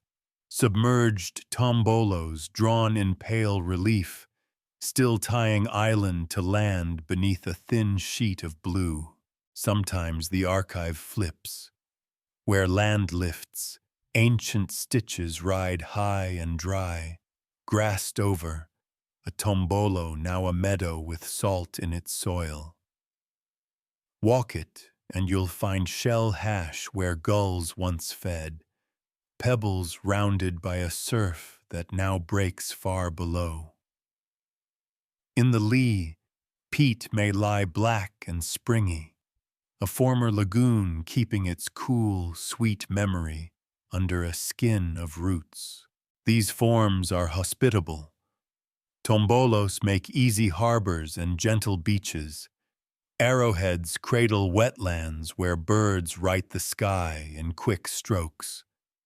They are also honest about change. A single hard winter can open a cut through the seam. A patient decade can mend it. Inlets wink in and out like slow blinks. Fences, roads, even houses testify to how swiftly a thread can shift, and how wise it is to build with the knowledge that sand prefers to travel. What I love is their intention. Waves do not mean to sow, but they do. They take an obstacle and turn it into a pattern, drawing twin hands of water together until calm is made. And calm gathers sand, and sand becomes a line you can cross at low tide with your shoes in your hand. At dusk, when the breeze cools and the tide turns, the seam gleams, wet where waves have licked, dry where grass already holds. The island feels less alone. The mainland feels a little more at sea. Stand on a tombolo as the light goes soft. On one side, the ocean breathes out. On the other, it breathes in. Under your feet is a thread the coast keeps retying, a promise written in sand that tomorrow will likely be in a slightly different place, and still true. Some shorelines advance not as a smooth front, but as a sequence of breaths. Mud forward, pause, wave, rearrange. On such coasts, the sea leaves thin, pale signatures called cheniers. Beach-like ridges of sand and shell set atop wide fields of soft clay and marsh. From the air, a cheniere plain looks like a barcode drawn along the shore. Long, shore-parallel stripes that mark where the water once combed and sorted a muddy edge into a momentary beach, then stepped away. Begin with a river that gives more silt than the sea can take. Brown water spreading, marsh grass knitting the new ground, flats gleaming at low tide. For years, the coast moves seaward under the weight of mud. Then the river shifts its channel or the supply thins, and waves take their chance. They winnow the fine sediment, leaving behind what they cannot carry far. Shells, coarse sand, small stones. In days to months, a narrow ridge rises, firm underfoot, a pale arc on a dark plain, an island of beach along a coast that is otherwise all softness. Louisiana and Texas wear these signatures along the Gulf, cheniers curving behind today's line of surf, some wooded now, some bare. Each an old shoreline left on the table like a ruler the sea forgot to pick up. Across the world, the Mekong's low coast holds them too, shell-bright ridges stranded inland where the delta once paused, then breathed again. Walk a chenier and you can read its logic by touch. Sharp shell hash grading to finer sand, then to the hush of mud in the swale behind, where reeds take hold and frogs practice night. Corries pressed through these stripes stack the story neatly. On top, cross-bedded sand and shell, the quick work of waves. Beneath, quiet clays and peat, the handwriting of marsh. Below that, another ridge, older, perhaps wood-capped where trees found a brief high ground. Shells carry clocks. Their isotopes taste the salinity of the day they formed. Charcoal flecks drift in from fires on land. Together they date pauses and pulses. Years when the beach lived here. Seasons when the tide spoke farther inland. Decades when the river's gift grew thin and the coast gave back. Cheniers are small, but their kindness is large. They lift the edge a little, offering dry refuge in flood and a firm path across miles of sink. They shelter ponds and back marshes where birds gather in bright weather and in storms. They also tell the future plainly. When the sea climbs, the youngest ridges take the spray first. The oldest rest farther inland as tidy archives, a line of milestones the tide has already passed. Stand on a chenier at dusk, the shell crunch precise under your steps, the wind smelling of brine and grass. To seaward, a wide gray plain breathes with the moon. To landward, older ridges run like muted echoes in the fields. This is a coastline that drowns in syllables, not sentences, and these are its commas, brief, bright pauses that let us keep time. Some shorelines keep their measurements in stone that is still alive. Walk a reef flat at the whispering end of the tide, and you may find them. Broad, flat-topped corals, like low tables or sun-warmed coins set into the skin of the sea. These are microatolls, colonies that grow outward but not upward, their crowns trimmed each year by air. They are the reef's quiet rulers, keeping the height of the water in growth rings and edges as neat as a careful diary. A microatoll begins as any coral does, small, hopeful, reaching for light. But on a very shallow flat, the highest summer tides brush its top with air just long enough to scorch the most exposed polyps. The colony learns a limit. It spreads sideways in a slow halo, adding new living rim at the perimeter, while the center stays low and still. Seen from above, the form is a record.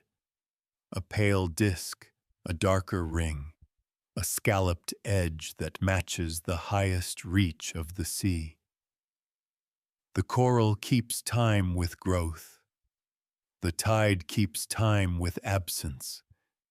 And together they draw a precise horizon into stone.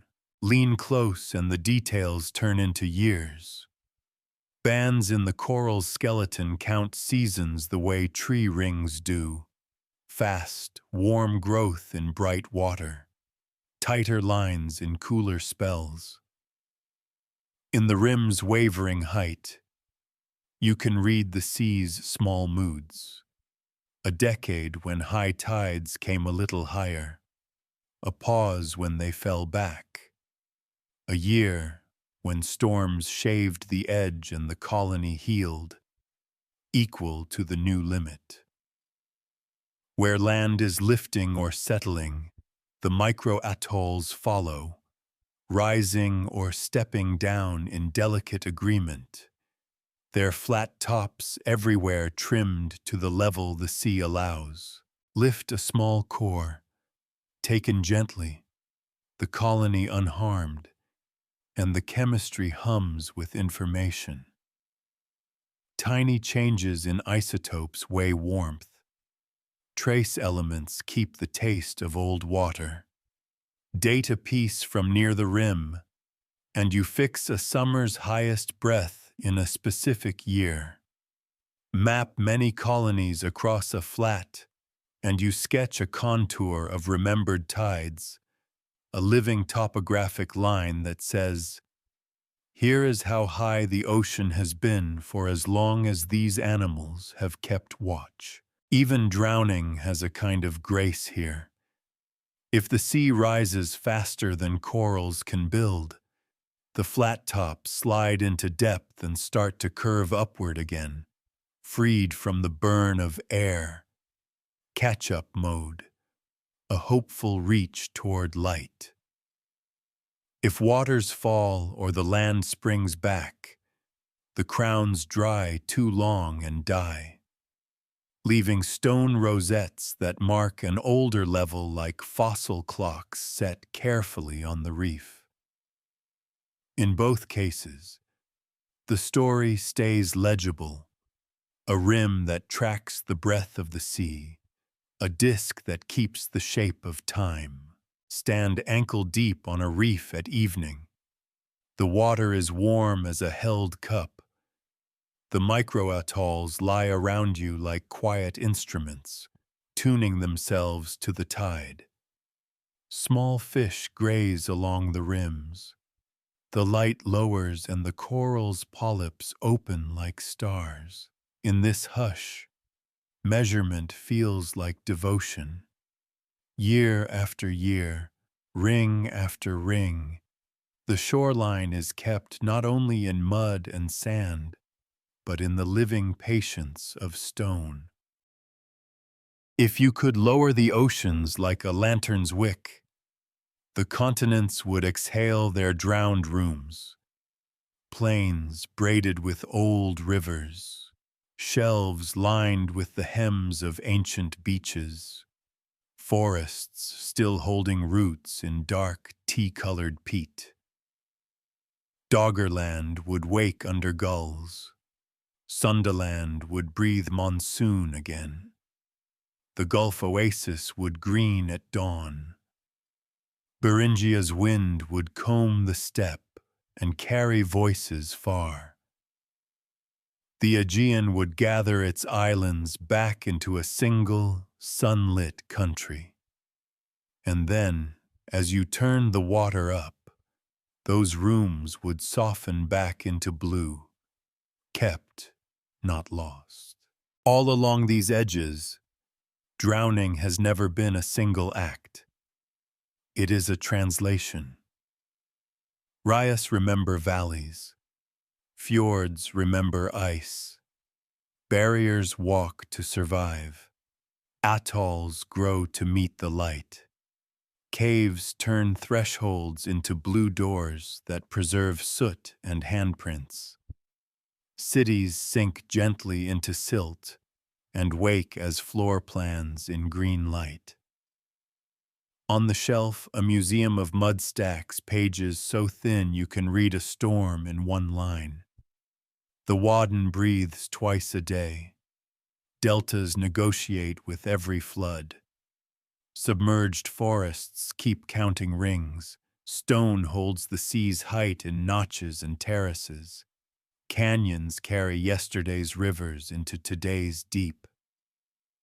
Kelp outlines a drowned itinerary. Seagrass stitches carbon into the edge. Strand plains count summers. Beach rock underlines yesterday's shoreline. Ooid banks glow like sleeping dunes. Tombolos sow. Cheniers punctuate. Microatolls keep the tide's diary in living stone. The tools are gentle because the archives are. We listen with echoes that map riverbeds under modern swell. We lift narrow cores and weigh summers in pollen and shells. We read isotopes for warmth, diatoms for salinity, charcoal for a night of fire on land. Sometimes sand itself answers, releasing the story of its last sunlight. Sometimes a tree stump in the surf says plainly, "The sea learned this place in a particular year, and I was here to feel it." What these shores teach is not only how the past was kept, but how the future will be met. Coasts that bend, by growing, walking, or weaving new green, carry their memory forward. Marshes step upward on thin pages.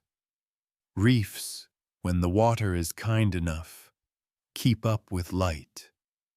Barriers accept the blow and heal by shifting. Even in change, pattern persists.